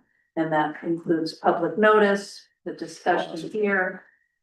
That's in some ways, I think, separating that from the loss of signage. We want to be solution focused on the loss of signage. So I like the idea of having it be only a motion around video surveillance and having a policy of, if that were ever done, to separate that from the signage. So I don't quite understand. Can we just have a motion that talks about what would be the town policy if there were to be video surveillance? So we What would. the town process. Right, and not relate it to the. Okay, I think so. Earhart would have to withdraw his motion. Which I can do. No. All right, so go Are you ahead. withdrawing? Do we have a motion? Yep.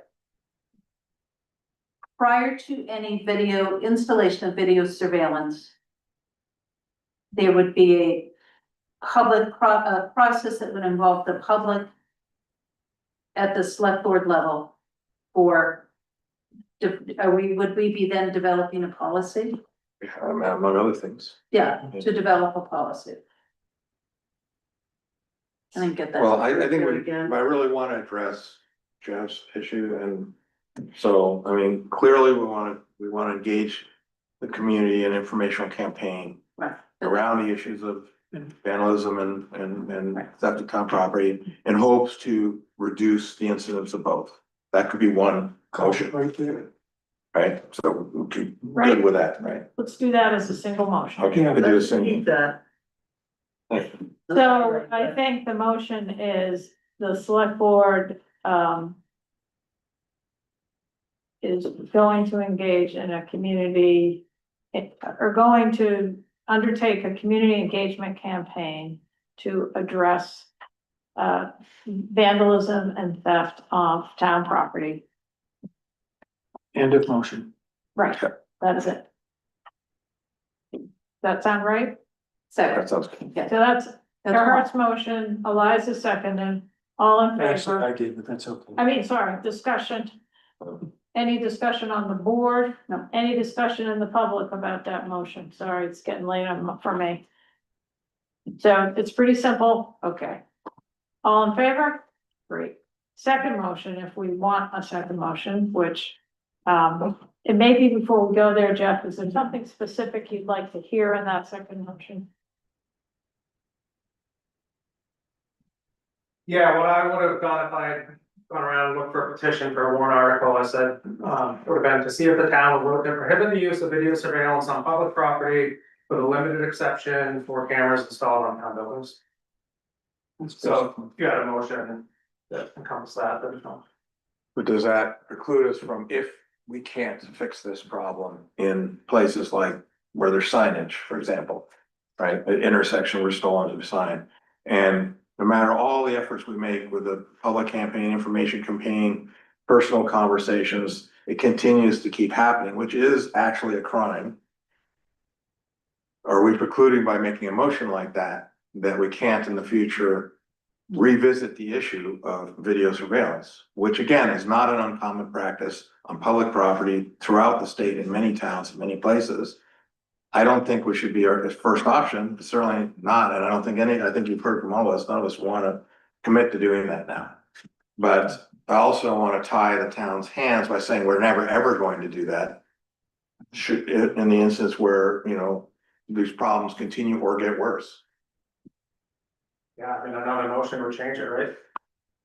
I don't know, that's a question. I don't think this motion precludes future action along those lines if that's where we wanna go. Today, tonight, I don't think we wanna go there. But as I say, I really think that if we really decide we do wanna go there, we can do that at a later time.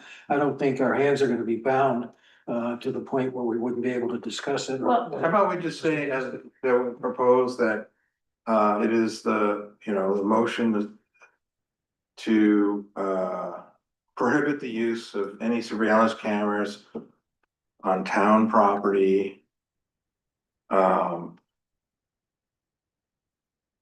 we could just make that a motion. Some other select board could overturn that motion, no? That's true. Yeah, you could, I mean, the other thing you could do is simply just state that the town shall not use surveillance unless done so through the proper process by the select board.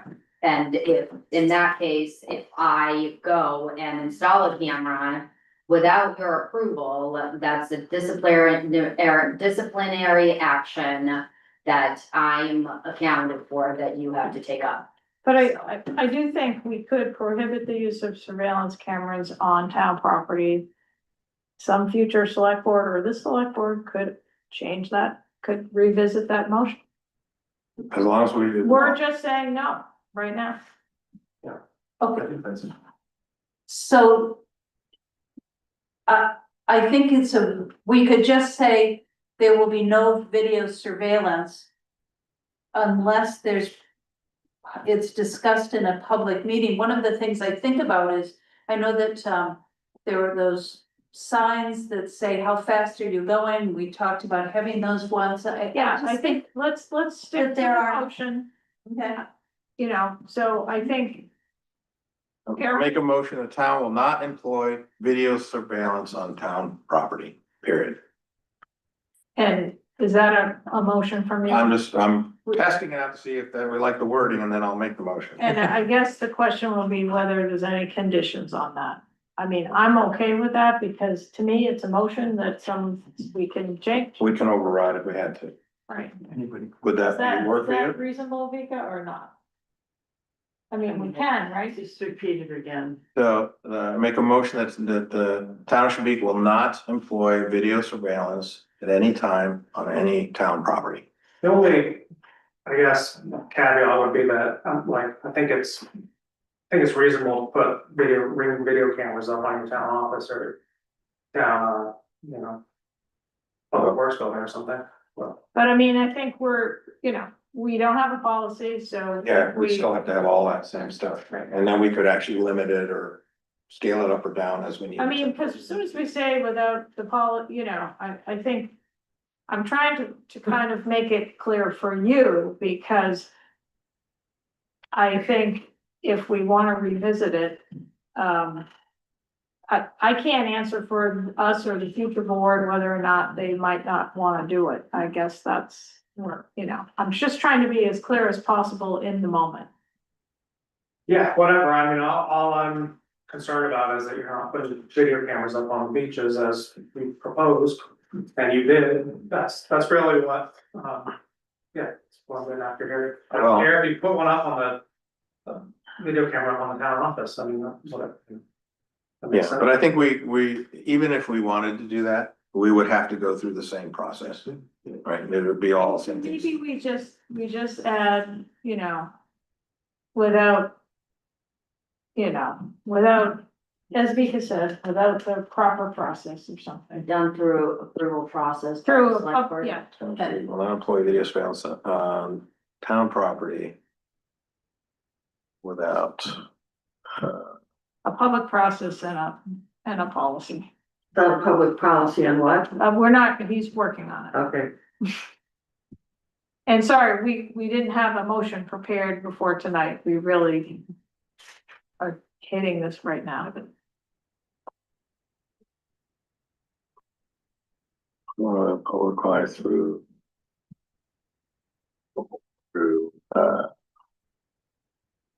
probably with participation of the commuter. Yeah, that's fine.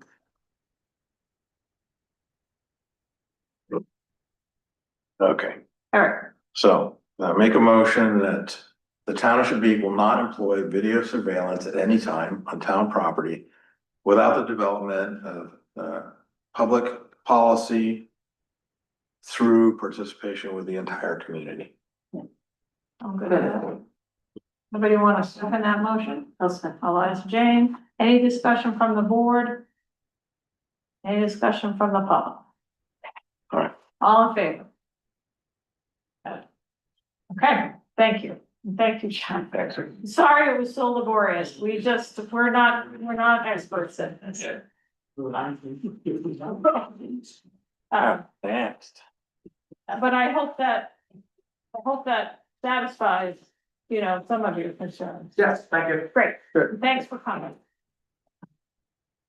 And thanks for, bringing it to our attention. And I did also, just since you're here, I'm just gonna mention to you that we passed an undesignated fund balance, an updated undesignated fund balance policy. originally, or it has had, the school was actually in that policy, and actually the percentages don't work for the school.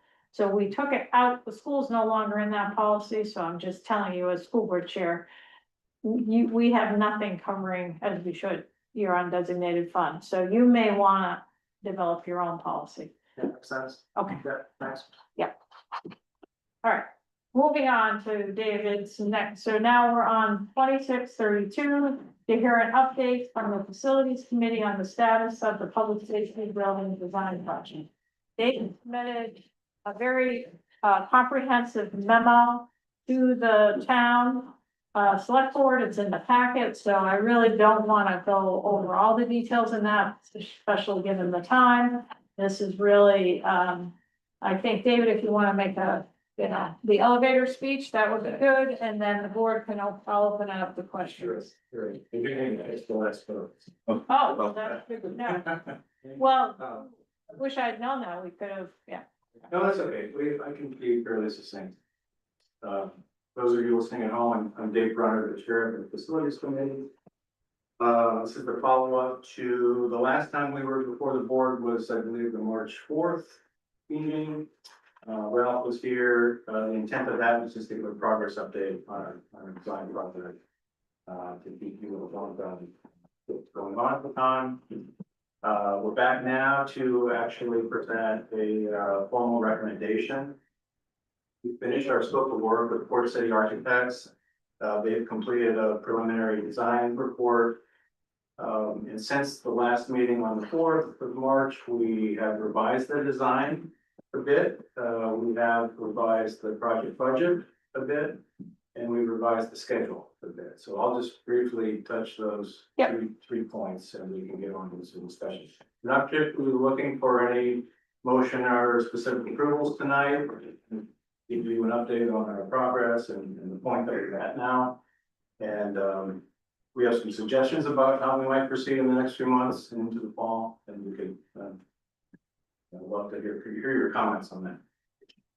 So we're talking about the design revisions. We have a new plan which is included in the packet, as well as the site plan. We've got a little bit more development. The site plan was showing a little bit more development for future work, possible work on the site, which includes phase 2 of the building, some parking areas, a possible sheriff's building location is a possibility, and a municipal parking area. As far as the building plan, this came about, Port City actually came back to us when we asked them to explore the third bay option. And if you remember that, so we have the original design had 2 bays for the ambulance apparatus, and then 1 more bay for the fire apparatus. And I can get into the reasons for that in a bit. But that revision to the program actually led to a more rectilinear shape. Remember that that third bay was sort of stuck on the side of the building. So this is drawn as C 4.1. We're calling this alternative C4. It incorporates the third bay. So the apparatus bays work across in a horizontal fashion, which aligns for future expansion. And then the support facilities are to the side, and they would grow toward North Road. So the plan of that program really hasn't changed much. We were able to actually shrink the square footage down from, I think we were at 4,200 square feet earlier. Now we're down to 3,860. And just due to the efficiency of the shape of that plan. Consequently, the budget gets reduced a little bit. You probably don't have a lot of committee members coming and saying we've reduced the cost of that side. We have. The support functions are the support for the per diem staffing, 4 bunk rooms, bathroom, kitchen day room. We're actually looking at the day room now. We're calling it multi-purpose as well. That's a space that is it's probably half again as large as the rostrum. So we're envisioning this have multi-purpose functions of both space for the per diems to eat during the day, food prep areas, but also function as possible training facilities for the EMS continuing education requirements, as well as command central, and just the people that are there for emergency response or whatnot. And then the back areas of the apparatus space have the EMS support functions in there as well. So, as I said, that was a slight reduction. We're at 3860 square feet. The third apparatus bay, we had a fair bit of discussion on that, whether we want to include that and raise the scope of the project and hence the cost. We felt, in the end, for the three reasons, having that allows us to bring us over, it mitigates the overcrowding in the existing fire apparatus bays. We have 6 vehicles. We have 3 apparatus bays, and we have 6 vehicles to store there now.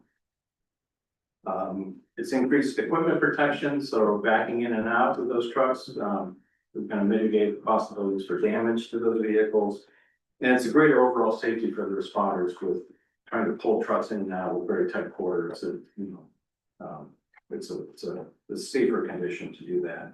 Ralph also likes the idea of kind of diversifying the locations. If there's an accident in one building or the other, you have sort of redundancy of needing further storage in that case.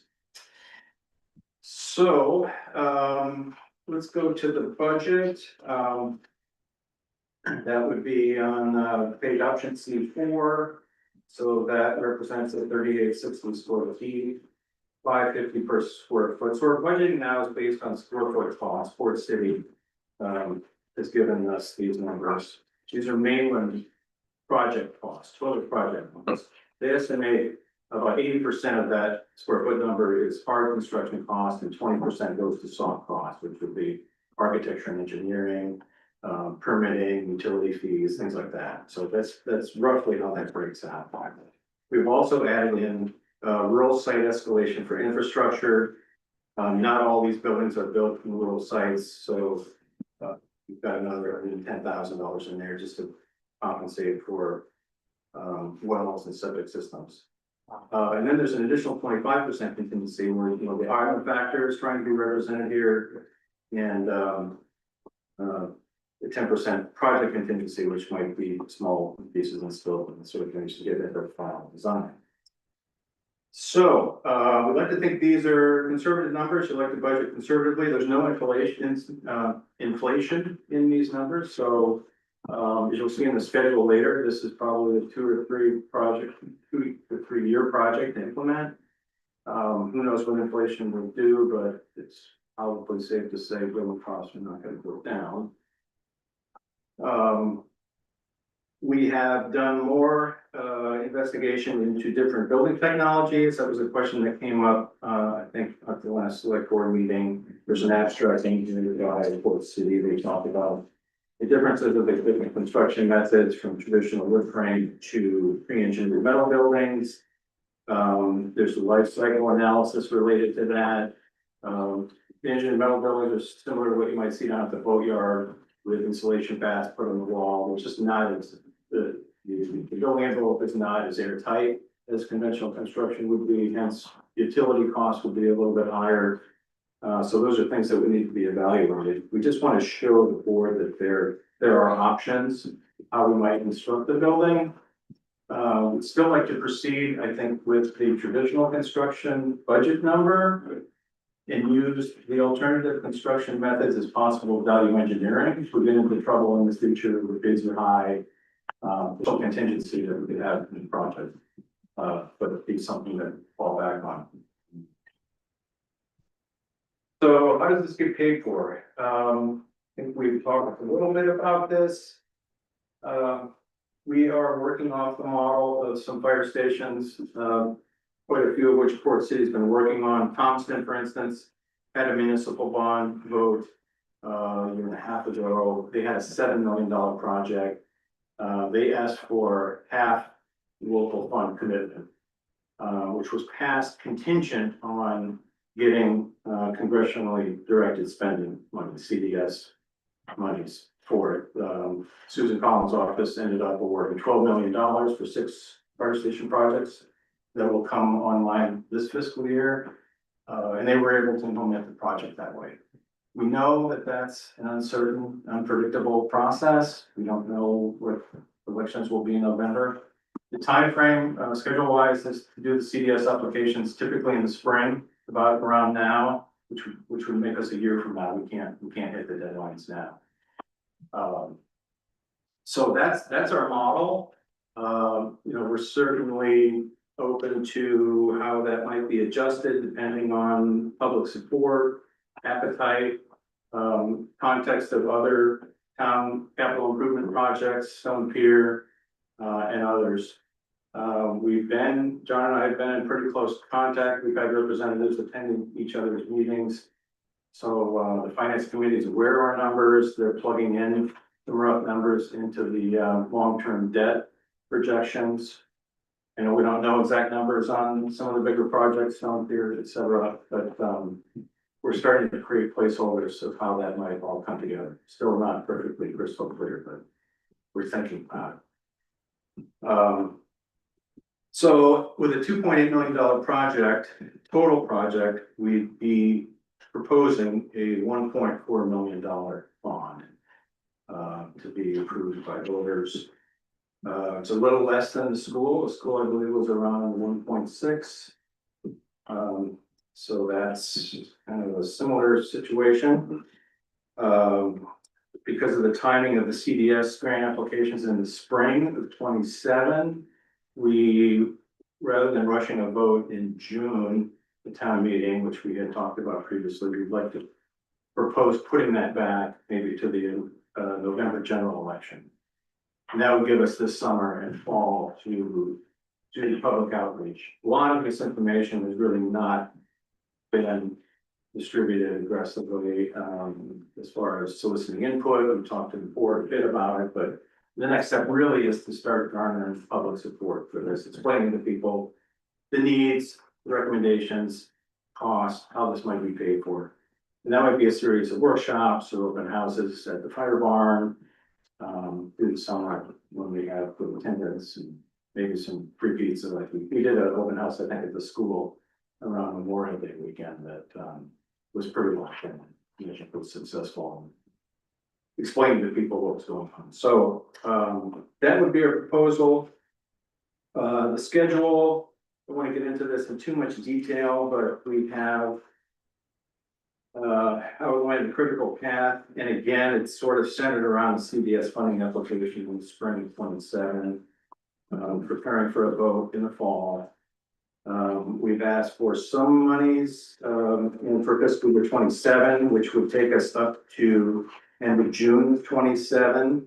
It's a little bit past the CDS funding application, so we've got a list of some things that we might do in the meantime. Soils test survey. There may be some additional consulting, although, like I said, the Port City contract is essentially done. One idea that was presented, Port City suggested, is looking at this project delivery to be on a construction manager at risk, a GCCM involvement, where they said with all the fire stations they've done in Maine, they've not done a traditional design bid build process for 15 years. More of the project deliveries now are this construction manager at risk, where there'd be some pre-consultation with a GC. We'd harden up the budget numbers. You're not committed to use that contractor. It would establish a maximum price for delivery, and then you work toward it. It's a more collaborative team arrangement. We can discuss that more further as we get closer to it. But if we're interested in implementing that, we can get a more detailed cost estimate. And the committee suggesting that after the town vote, we might get a more detailed cost estimate that's based more on more detail than the square footages prior to our CDS funding application. It might be more appealing or more understandable by the feds if they can see more detailed numbers. The design and budget are set, they're together, we have work for commitment. I think should be able to be a great candidate for approval for these kinds of funds, if they are. So that about sums it up. Does anybody have any? Yeah, so I'll open it up to questions from the board first. Richard? I think it's some great work, I mean. If I'm given 3 different buildings to choose about, of course, pick phase 1, just because it sounds more cost effective in the long term, and consideration of durability and all that. So yeah, no, I think it's great work, so it's just a matter of finding funding, and sounds like you have that really well laid out for the next year. To get that in action. One question that I have is if the process is done with Port City architecture, but there hasn't been public input, it hasn't been presented to fire and rescue for any input yet in the community. What happens or what are the implications if there are changes in the design based on input from those sources? Well, we've allotted some money in the fiscal year 27 request, is a $50,000 So it would come total out on that, yeah, there's some monies in there for additional consultant for that. okay. We also envision maybe having them attend a public workshop where they can explain in greater detail all of this. And is that a part of your contract? I think they have one meeting, still left, I don't think they've fully built us yet. They have. So, they're really great to work with, you know, they're doing all they can to kind of themselves on the run possibly with the final design as it goes, so, yeah.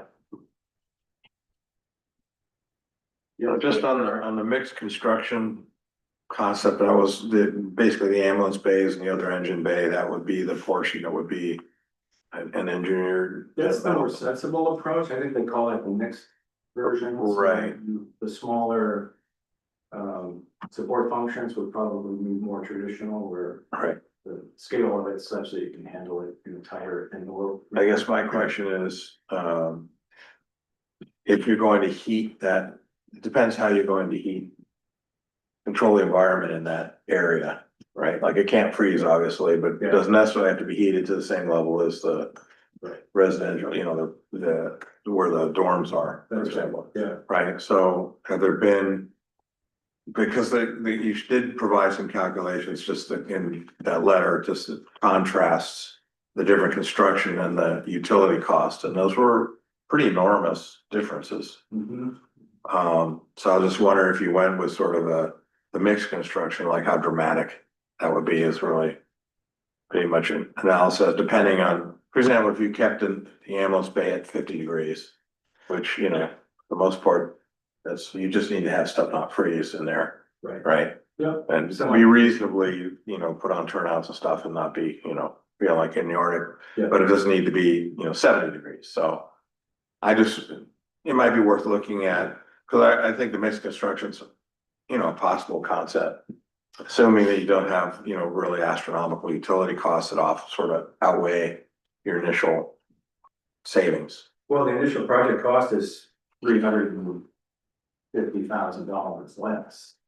Right. You can pay a lot of utility bills for $50,000, if you're just looking at a pro forma basis.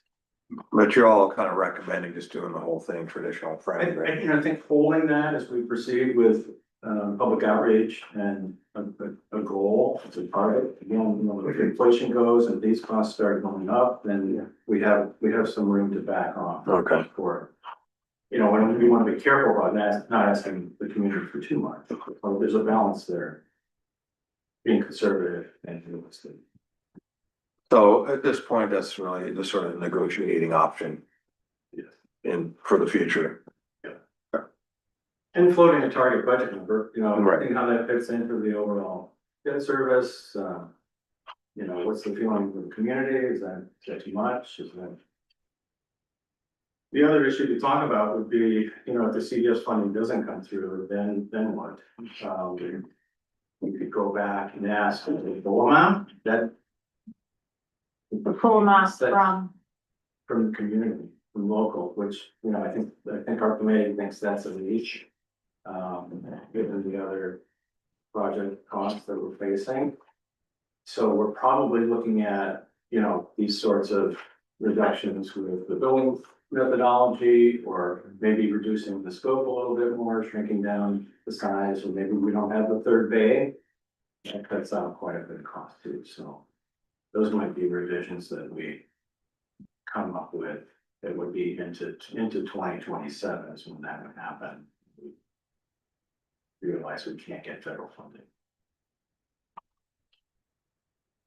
Yeah, I mean, I'm sure you have it in your head and maybe on paper somewhere, but having sort of that algorithm of decision making under various contingencies, sort of thought through in advance would be helpful, which sounds like you've had the thoughts. Yep. Whether it's in a document or not, you know. Yeah, it's never documented in here. Well, I know it's not here.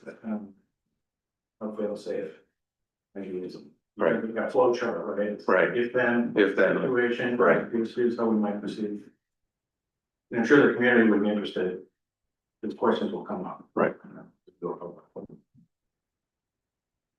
So I guess, I have a couple questions. One is, this is phase one of a two-phase project, right? Correct. So what is the cost for this? It's a larger square footage, but what's the cost for phase two? I mean, Well, we go back to our original study, which is the full program in the square footage estimate for that was 5 to 6 million for the whole project.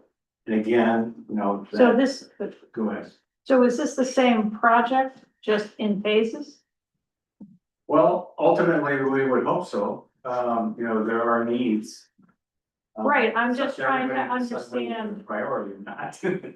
So in terms of the construction, well, what I don't recall is with the first project, which I thought was close, 6 to 7 million, is that Yes. right? Yeah. Is it basically just the same, is it the same design only? Or is it different than that original design? The configuration, the floor plan might be a different situation, but the total square footage in the program area that would be satisfied would be our target. That's what we studied. And then there's town office renovation of the building after the fire department moves out. So that's all part of that project too. That part of phase two, or is that a separate? That's phase two? Yeah. I mean, So I do think it's important to talk about the project as an entirety and explain that phase one is what you're pursuing now, but there's still this other phase. yes. I mean, just so the public fully understands. And then, I guess in terms, we did talk about this with the finance committee as we've done, and I think you and I talked about it, but just so we're clear, our project cost is the project cost. If we get outside funding to help support it, great. But when we're planning, we have to plan for the full cost. And I think what I would assume is that if the community supports some kind of referendum that and to me, it's not the same as town meeting, so I'm not quite sure. There could be a referendum in November, but I'm not sure that's the same as a warrant article at town meeting. So there could be a referendum, does the town support this? But then you would have to vote, I think, at town meeting to appropriate the funds. But I guess where I was going with that is, I think for planning purposes, we would still have to use the full cost of phase one in our planning, and what if the money came in, then it might move the project up in the timeline. Is that sort of a reasonable? Well, the finance committee has prepared in-year Right, looks at projects. And in the 10-year look we did, we only put in 1.5 million, assuming the project wouldn't go forward without a CDS grant or 50% funding. If you wanted to put 3 million in for project planning, it would move the project out. I'm just trying to get there. you know, 2 or 3 years, I Right. would say a minimum. You know, so if we're talking about CDS funding and for fiscal year 28, the construction starting 28 into 29, I think we're out past 2031 or 2032. And the other thing is we don't have bids on Wharf Road. You know, so Right, we're finding 7 million for the Wharf Road project, but so, until we have the bids. right, the Stone Wharf project, not just Wharf Road. Yeah. Yeah, okay. Right, so I do think it's a moving target to some extent, but I do think I think in our planning, I mean, personally, we've talked about this with the finance committee, I think we need to use the actual cost. Because maybe we're gonna get more money for other projects coming in, that's gonna relieve some of that pressure. But it's kind of, I think that's the prudent thing to do. I think it's fine to go to the community and say, if we get $500,000, you know, will you come up with $500,000? And this finance committee could say, what's the impact of that? You know, or can that be done? Which I guess is the scenario that you've already run. In other words, half of the cost. Right. But I think, you know, I wouldn't hang too much of your hat on the CDS process. It's a pretty, I think I know that they've been successful. And that's been for the past, CDS has only been ongoing for about 6 years. They've done a lot of fire departments in Maine in particular, so I think it's great if it's all working. Like I had mentioned, we got a CDS, we went all the way through the process, got selected, and then they never passed the budget. And, you know, right now we have no budget.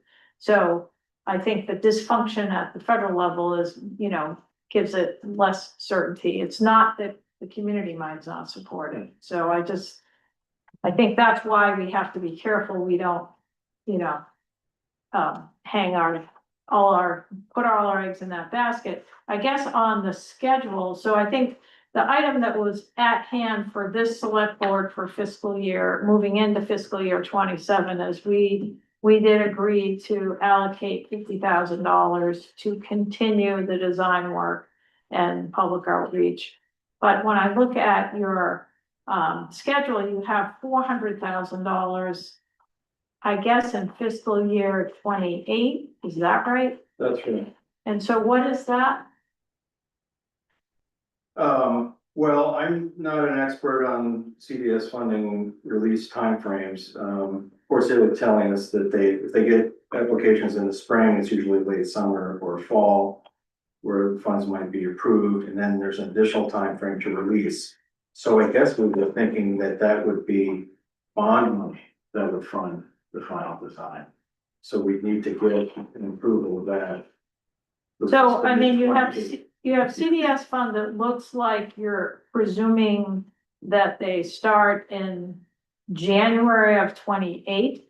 Is that what I'm seeing, the green? Looks like. The funds in hand, yes, that's right. And then the 400,000 that's needed in between this year when we allocate 500,000 and so for.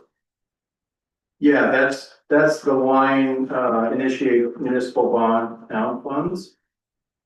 Which happens, that would be after we're approved for the CDS funds, we wouldn't necessarily have them in hand, but that would be the time we might initiate the bond.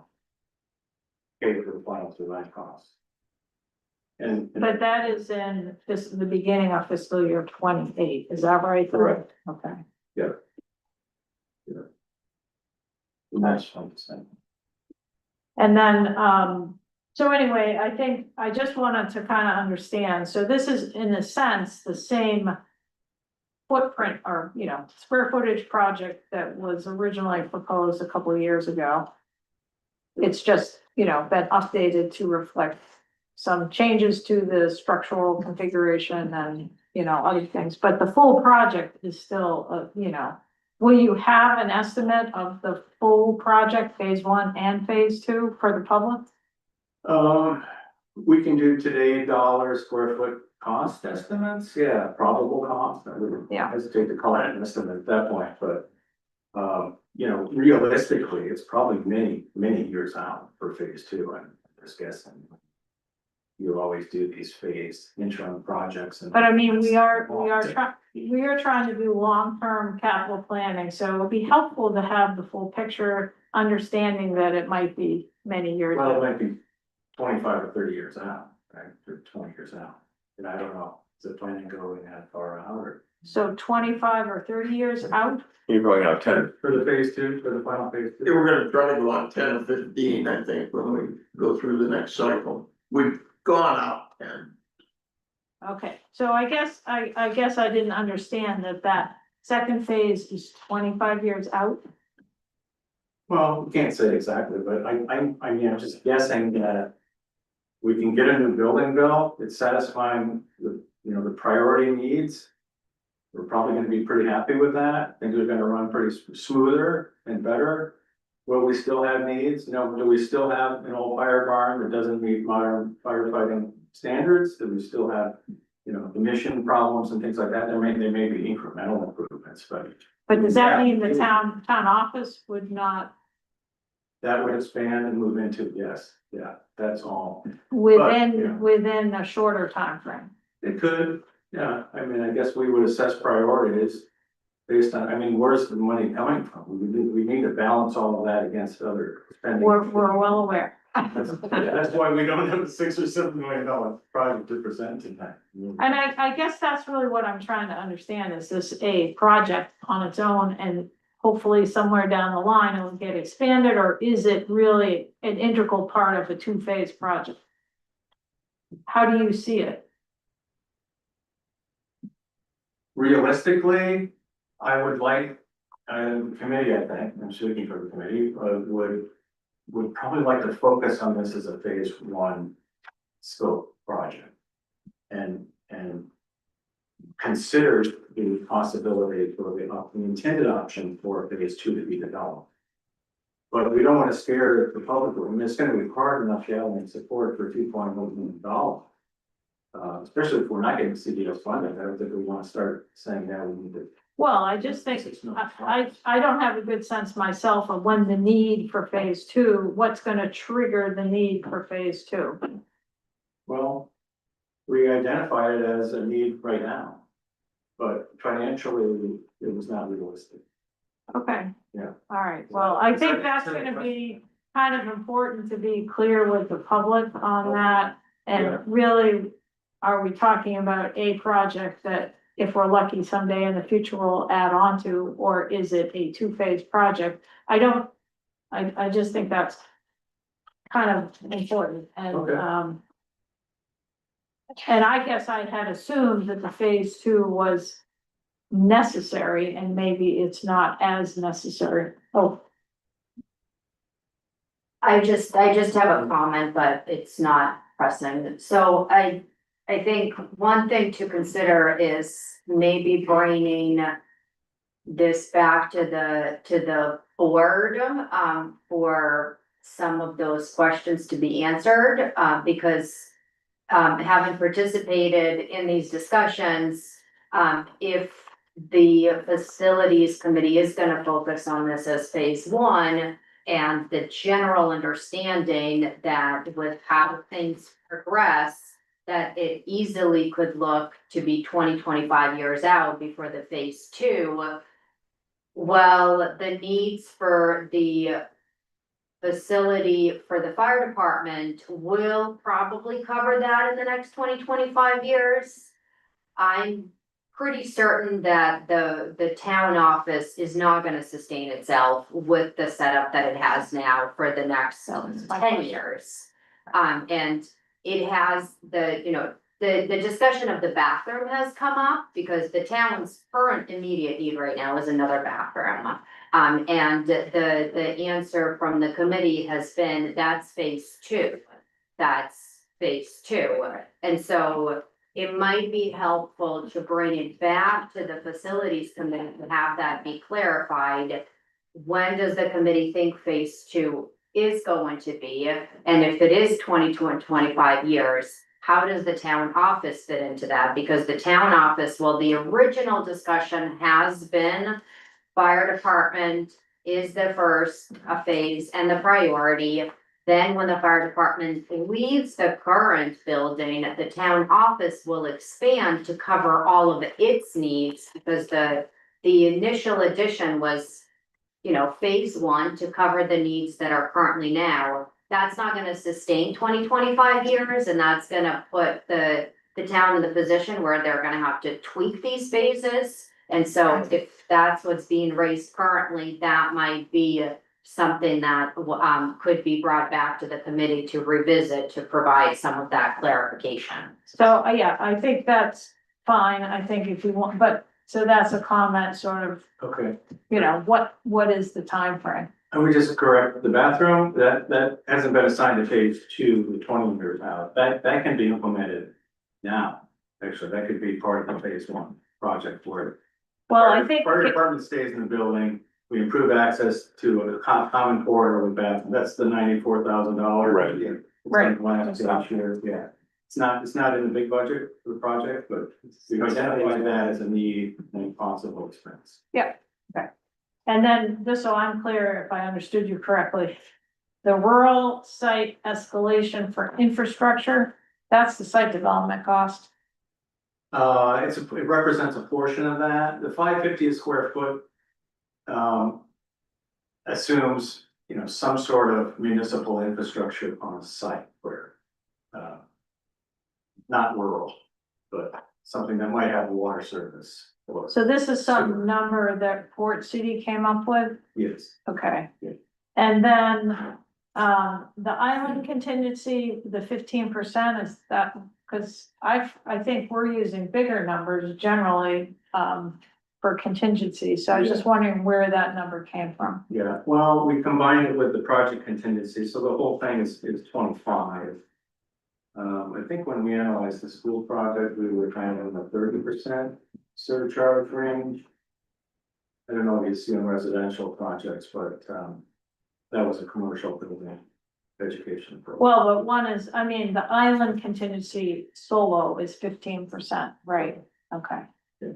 All right, so I guess that's just making sure those numbers are high enough because, it seems, the island contingency seems a little low. It seems like 20% is what people are using. I get the project contingency, that's 10% seems reasonable. So anyway, I guess I'll open it up to the public for questions. Does you guys have anything? Yep. Again, I'll try to be brief. I'm not on the committee, but I invite myself to do these things. Not a big deal. I think this project's gonna end up running $600 with the way costs are starting to go with construction, especially on this island. But that can be figured out. I think that, there's some concern from the facilities committee that if it's presented to the public at 2.8 or 2.7 to $3 million, that's going to be possibly turned down by the public. And I sort of share that concern a little bit. It's not that this project isn't important, because it is. It's just that we've got a lot coming at us, as you well know, capital wise. So I think that the thinking of, at some point in this upcoming November or next June or whatever, probably November, a warrant article that says, will you support up to a bond borrowing of $1.5 million contingent on securing funds in a similar amount. And then I think that there has to be some real thought to how is the town going to go after the CDS funding? In other words, I know that yourself and Vika and Bob Ernest and others have done a lot of work securing and working on grants, and that's a lot of work. It's not just a lot of, and I'm not an expert at it, but it's not just a lot of work getting the grants, but when you get the grants, you have to report and make sure that they're spent appropriately. And I think that the fire department in the town needs to think about how are we going to get that work done? Is someone going to be assigned to it? Are we going to contract with someone for it? How is that going? I think that's really important. And then as far as future expansion, you know, I hear what they're saying. I look at the print and I look at the picture. But realistically, I think who's going to have the final say of, is there going to be future expansion or phase two?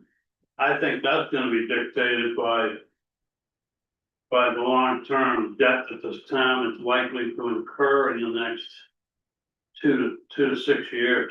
I think that's gonna be the deciding factor.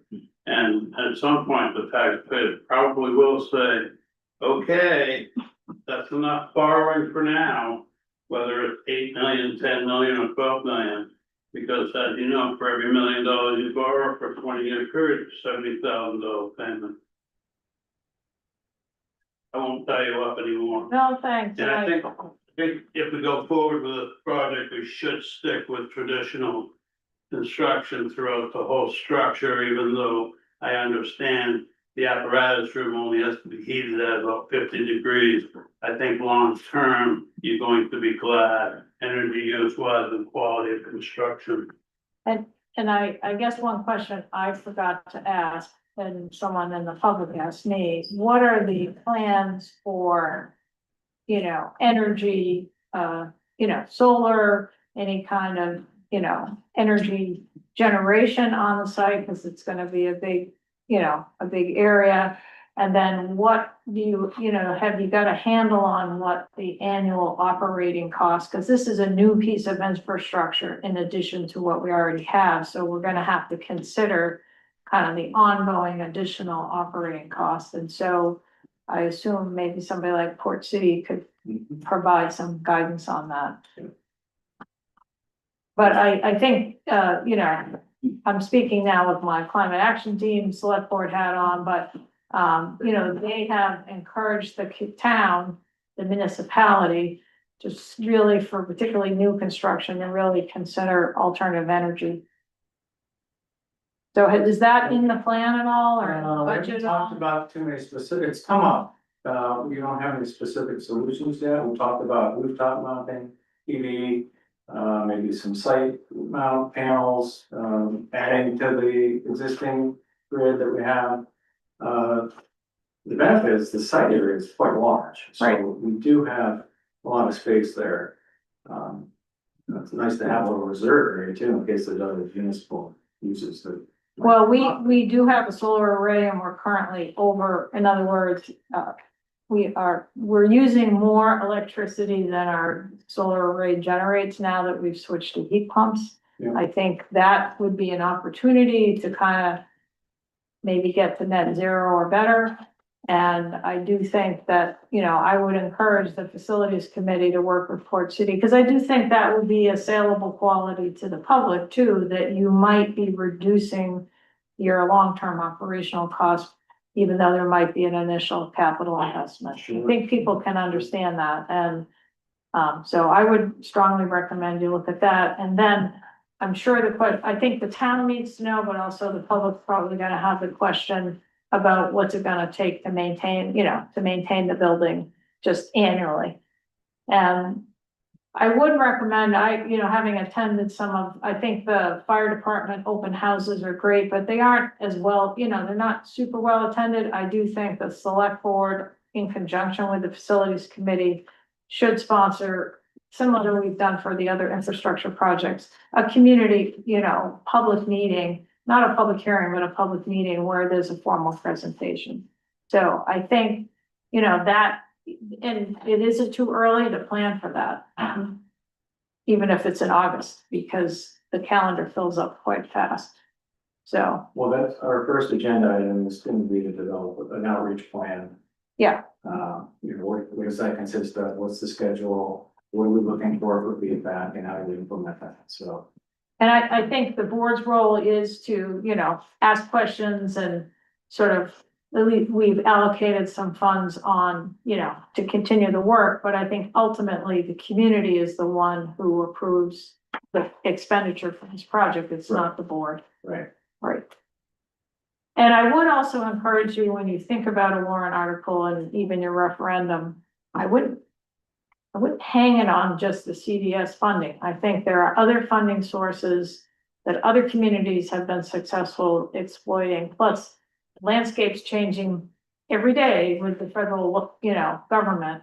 So it would be, just generally, can you secure funding in some amount? Because, and I would encourage you to start looking at, what the other options might be for funding. Because there are some, and, I think they might be in some ways easier to access. Even if it's not, even if it's not $1 million, maybe it's 500,000 for this and, 400,000 for that. You can, that's kind of how we've approached it on the stone pier. We're just trying to piece it together from whatever sources we can access. To Mark's point, we haven't really taken an aggressive lead in contacting, well, I think maybe you made a phone call and maybe Vika's called some senators in the past year, but we're sensitive to not only the pepper the representatives with calls from different people on Shamik Island, right? I think it all kind of needs a point, so we should work Yeah, I together. think- It's how we're gonna approach that. The select board is kind of the funnel for the CDS process, Okay. because it, in Vika in particular, so the town office is the funnel because it is political. I think when we get there, the problem is you don't usually know, and you get a week or two to put the whole thing together. And I'm not sure that, advocating by phone call, you don't call, the senators don't answer the phone anyway. I think it's our connections with the office and also how well we implement the projects that we already have. And so I think that was something we can work through, but, I think it's, unless somebody's really well connected, there's probably not a lot of leverage there. Shelley Pingree's office has been, because she's an islander herself, has been particularly supportive of the islands. And, that's one go-to person, but we can cross that bridge when we get there. I think the key thing is that it's, the more you have nailed down for your project, the better your chances. But as they've told us, the bigger thing is community support, both in terms of letters from the community and, community entities, and also, putting some money in the bank for the project. So those are the two things, because that shows community support. I forgot to say one quick thing. I do think there may be some value in possibly sitting down with one, possibly two interested contractors at some point as the process proceeds, to see if that company can make sure that these numbers are going to work, and try to get more clarification and precise costs so that you're more comfortable and more thorough. Yeah, so if I didn't make it clear, before any CDS grant application, we want to tie something that. I think so. Just that would be confident, because we don't want to ask for something that's going on. Kind of what we did with the school. And any other, John? What wasn't 100% clear to me is, does the select board support a warrant article at some point in time prior to next spring, so that a CDS grant application is doable?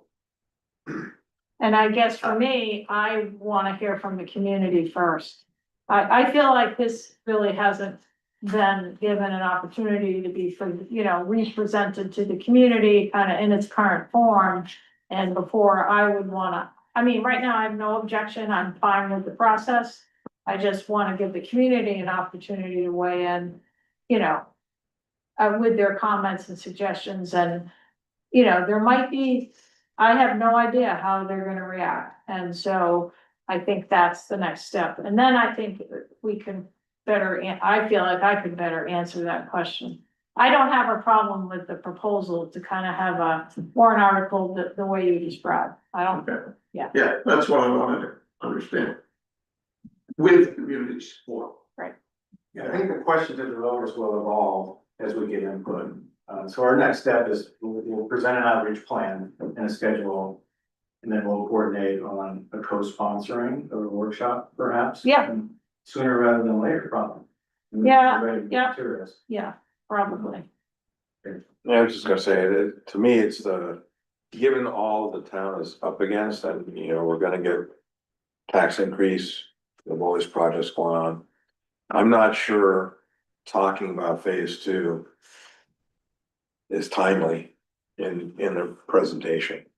Because- I understand that, but I think I think we've all got to be clear what we're talking about when we talk I'm about. not talking about the office part, I'm talking about the expansion of the actual building itself. Right, but I had no idea till tonight that you were looking at like a 25-year, horizon for that. I thought it was like 3 to 5 years. So I think that's the most important thing. And I agree, it's not gonna help the project to kind of emphasize it, but I just want to understand.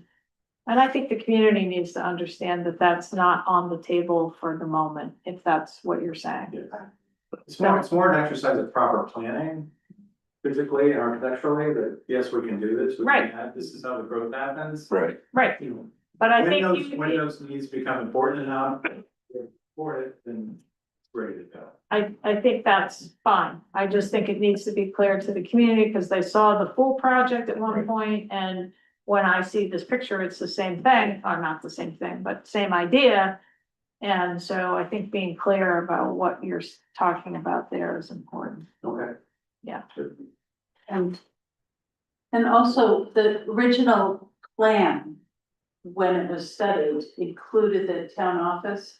Right. And while phase one does not include the town office, just keeping in mind that doing phase one as it's planned now still adds the burden in the future of what the town office will need for space. Correct. So just being mindful of the fact that as a facilities committee, the needs for facilities of the town are broader than what we have proposed here.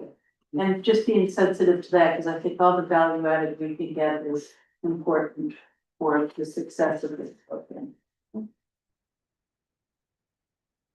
Any more questions? Okay. I think you'll make the vote. Thank you.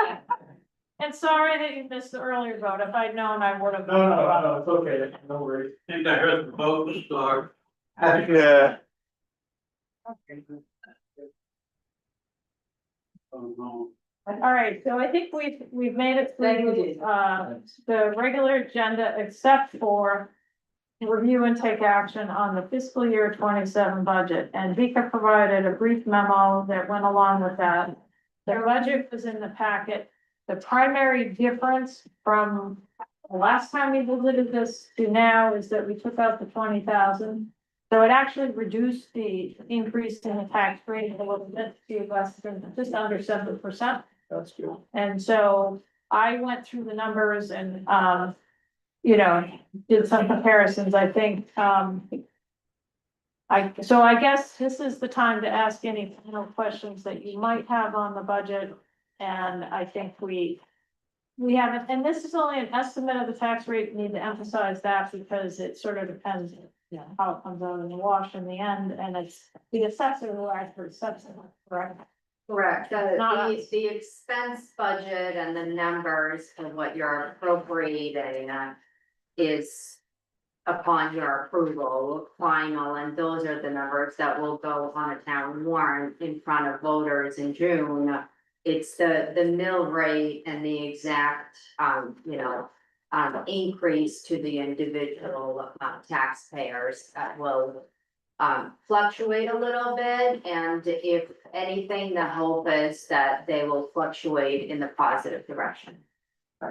So the tax rate might be even slightly lower. Correct. And I guess, I'm sorry to do this, but I do have to ask one question. So one thing is in the public works budget, we did move the marine infrastructure into Department 2500, but we still have the note in there in the public works, so we should take that out. And then when you look at the public works budget, I think we have to take into account that we've moved some of the costs to another department. So when we think about the change, the percentage change, we should sort of take that out. And so you actually have an there is actually an increase in the public works budget when you take out the marine infrastructure. Does that make sense? Of Yes. about $9,000. The public works is still going up.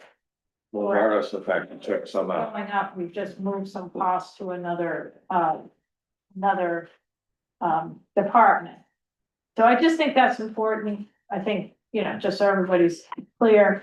I do have one question. I hate to do this, but I gotta ask. On the public works services wages, I'm a little unclear. I looked at the wage sheet and I just want to be sure what we're budgeting for and so I understand it. So department, 1,110.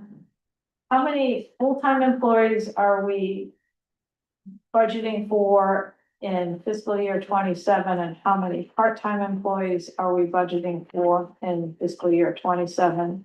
And what we had previously, are we reducing the number that we had budgeted for from 2026? So the employees, one full-time and two part-time. It is the same number of employees as it was last year. Last year, the part-time employee that we have now was budgeted at the full-time salary.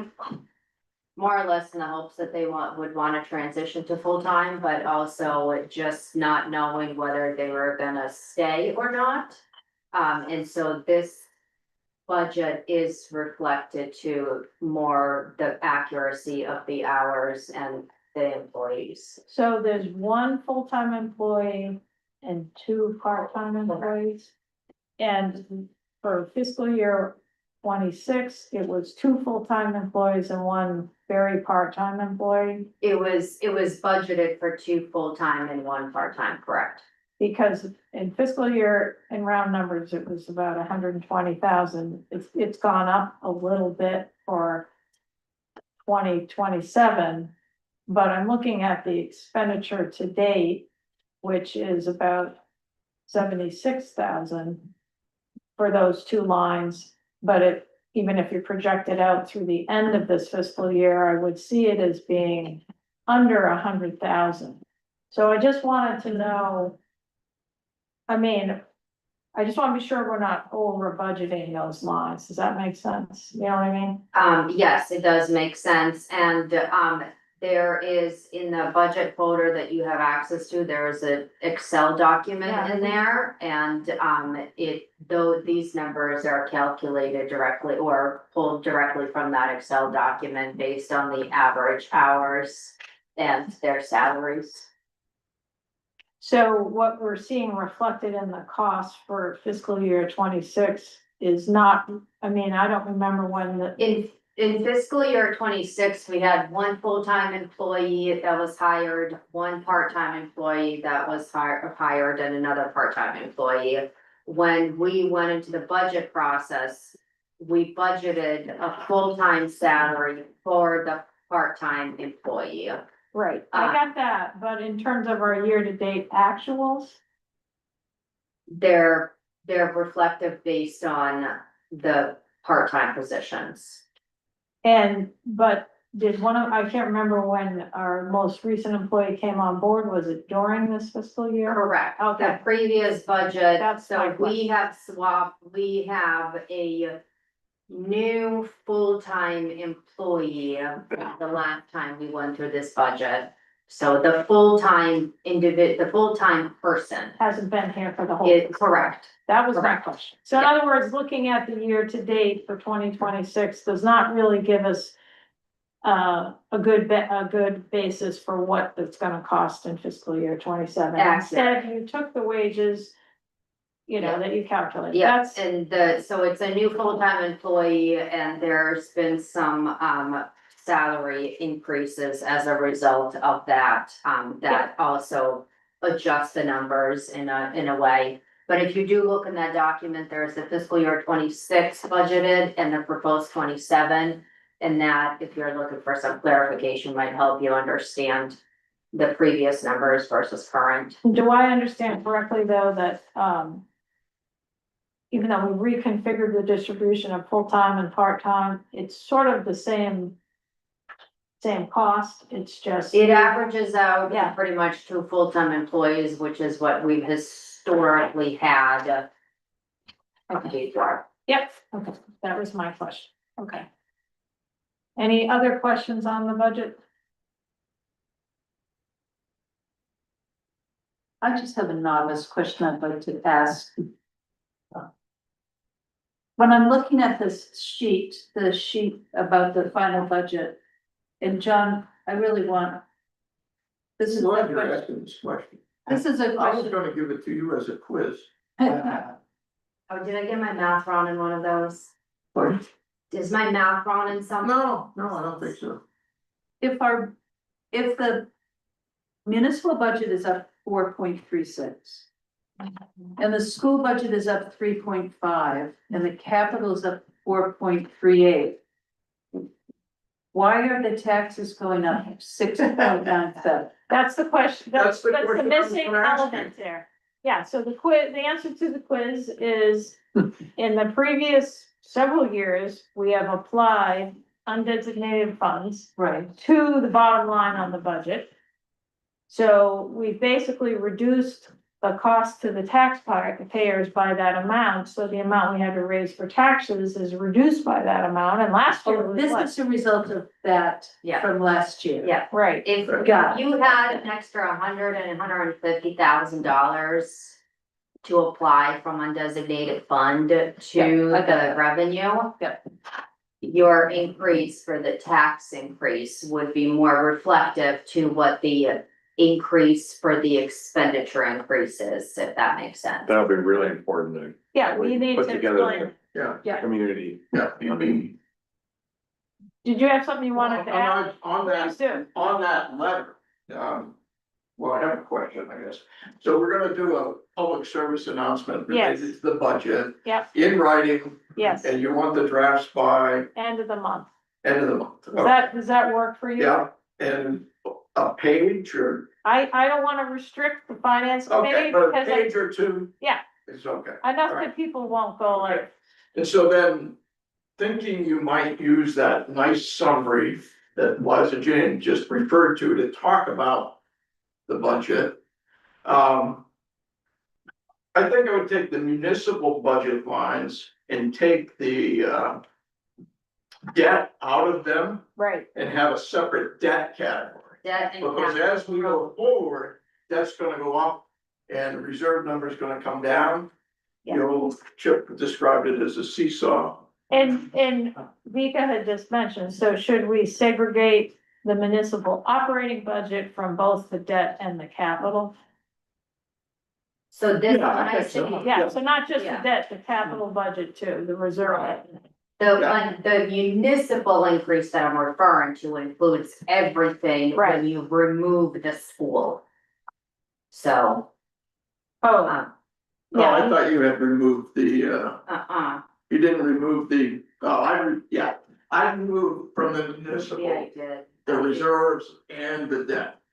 and so I think the question is, Yeah, it's definitely not removed. Sorry, I didn't mean to interrupt you. and if the finance committee wants to tackle this particular presentation, feel free in the summary. I don't, we can. Yeah, well, we ought to should look talk at about what that. each party says, and there will be things that we need to tweak. I think it will be important to be clear why these changes happen, and that's why I think we need to send out something to Right. people, because otherwise they're not gonna I think understand. when people see the operational budgets are pretty much in line with, past years of increases of inflation and all that, and that really this increase in taxes is reflecting our building reserve accounts for a long-term plan, all this work that you've done. I think when people see that and understand that, that's going to take some of the sting out of it, because they realize if we don't do this, we are gonna be in trouble.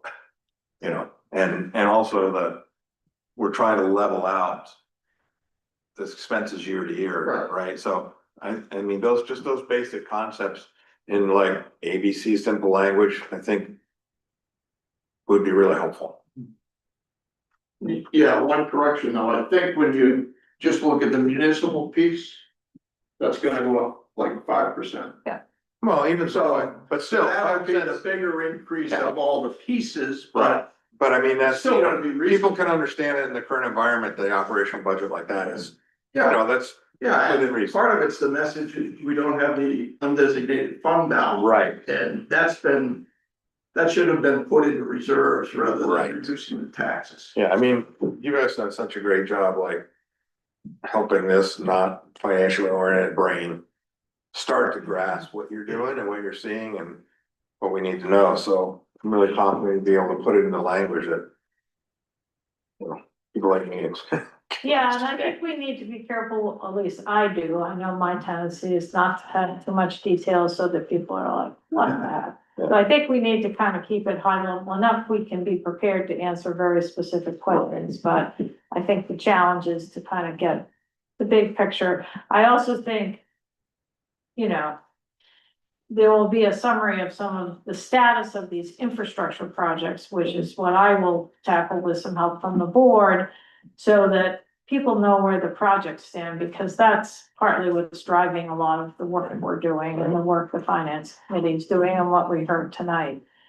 And I think they've done a lot of work to sort of look at the capacity question, which I still don't know if Mark gets it from you know, I think we have more needs than we have capacity. At least in the 10-year timeframe, and I think that is a little different than some communities. So I think that's our situation. So, anyway, okay, so I think if people are happy, do we need a motion on this, or I guess, is that what you would like? You don't need a motion on this, if you are okay with it, what it will require your motion is when you have to approve the actual warrant. Which, now that you're okay with this, I'll start drafting the warrant and then send it to the town attorney. And then the goal is to have that come to you as a draft on the May meeting. And, if there are tweaks and, any mistakes that I or the attorney, always somebody at town meeting finds one, misses, then we still have the ability to push it, you know, to have you approve it at the following meeting and still, fall within the appropriate requirement for advertising it prior to the meeting. And our joint, joint budget presentation is May 13th, is that the It date? is, Wednesday, May 13th or 14th. Whatever, mid-May. Yeah. So So that, you'll receive the draft on the 6th, the 13th is the joint budget presentation with the school and the finance and the select board. The 20th is the final approval of the warrant, and then June 6th is town meeting, what's the date of the first meeting in May? May 6th. So it might be before then even, or no later than then, so I think we'll work on a draft blurb for everybody, but we may have to sort of review and approve this by email, because we'll be lucky to get, I think we need to get it done. I'm gonna ask all of you to really read it though, and, don't just say, oh, good to go. So, the board, this needs to come from the board, the finance committee will be coming from the finance committee, and we'll ask the school also to, provide their input. So I think it's important that we take complete ownership as a board for whatever we put together. So I will be happy to take the lead on it, but I want to be sure, everybody reads it and is comfortable with it so that it goes out, from the board as a whole. And I don't think, again, we need to approve it in a meeting, but I want to encourage you to read it. Is that fair? Yeah. And may I ask one other? Yes. When the municipal budget is separated into what two categories again? Just the operating budget, I would say. In other words, no debt and no capital. And then there'll be a separate category for Debt, debt and capital. yeah, And when that happens. Sorry. What will we expect to see for an increase? in the town, when it operating budget, Do, 5%. I did a quick calculation, it could be bad math. 5%. And part of that is, you know, just cost of living increase for staffing. You know, we can go through, I don't know that we wanna go through and call out what every single department's going Right. up, because it's. but we won't see a surprise, there won't be a discrepancy. There'll be, it will, I think, it will show whatever the operational budget's going up, and I would guess it is more than 4%. That's as far as I'll go. Okay, Well, we're also gonna see the reserve really, The reserve The is reserve. going up. Yeah, it's gonna, yeah, the reserve went up 3.8%, and it needs to go up 3%. The total capital debt and reserve needs to go up 3%, maybe 4%. Right. You know, maybe 5% as we try to fund all these projects and get the bids on the projects. so, but the point is, when we look at the percentage it's going up, I'm confident that this is a good, solid plan. It's just being able to package it in a way that people will understand how much this benefits the community in the long run. Yep, thank you. Okay. Yeah. So I think we're good on, solid on the budget. Yeah. I think we'll come up with some explanation that's understandable to the non, you know, financial person, and take our best stab at that, so. And it's difficult, I've been thinking about it, how is it explained in a way that what was done in the past worked then? And this is better for planning for the future without, you know. I wouldn't say that it did work then, because we're kind of dealing with not having, you know, I think I don't think we need to explain that. I think we have stopped taking a look at kind of how we're doing it and making some improvements, and I don't know that we have. And maybe it's just a picture. Yeah. How our taxes have changed over the last however many years Yeah, versus that's- other communities That's. versus That'd be helpful. inflation. Leave it at that. I think that graph is probably good enough, and. Okay. and again, everyone knows that we, you know, historically, we've not had the sort of the enormity of the number of capital projects that are facing us for various reasons. So we're kind of in new territory. You know, or we're in deferred territory, and we just didn't think about it before. So don't feel bad. I was in Western Mass today. South Hadley's budget is, their tax rate is gonna go up 50%. Right. 50? 5. Who's? South Hadley, Mass. And it might help to remind people that we're a lot better off having left the town of Cumberland. Yeah. We'd be looking at tax increases that would make you absolutely throw I'll up. not get to mention not having any help doing all the things we need to do. That's right. They keep the money and do it there. Yeah, well, I think we're all getting a little tired. All right, so I think we're good on that, and now we're into other business to be done. And I think we should. I don't have anything tonight. Yeah. Right answer. So anything else on other business? Okay, communications. You got anything important? Nothing I can think of right now. And the Moment. only thing I will bring up under that is we've been in touch with. I've been in touch with FEMA, so there is another grant program, it's a federal FEMA program, but you have to apply through the local emergency management. I'm just kind of letting the board know, we've contacted them, I've contacted them to see what options may be available to us. And so we may have to put in sort of a letter of interest potentially before the next select board meeting. And I would share that with the board, and Deacon and I would put it together, but we also have to evaluate like how many of these things can we manage, and so. And what the likelihood is that it would be worthwhile, because it's a very different In fact, FEMA's not even funding the stuff that's already been appropriated right now, so it seems a little ludicrous to be applying, but. Anyway, we heard about it, I'm exploring it, so we might take the next step, but we certainly wouldn't submit anything without board involvement and approval, so. And then the next, so if nobody else has any other communication, I think the next item would be to approve the minutes of April 1st, 2026. Can I have a motion? David, second. Richard, any discussion on the minutes of the April 1st? None, all in favor? Okay. Next thing, I'm just gonna skip over, if you have anything for future, our future agendas are pretty much figured out for the time being. Then, the executive session, somebody wanna make a motion to enter into executive session?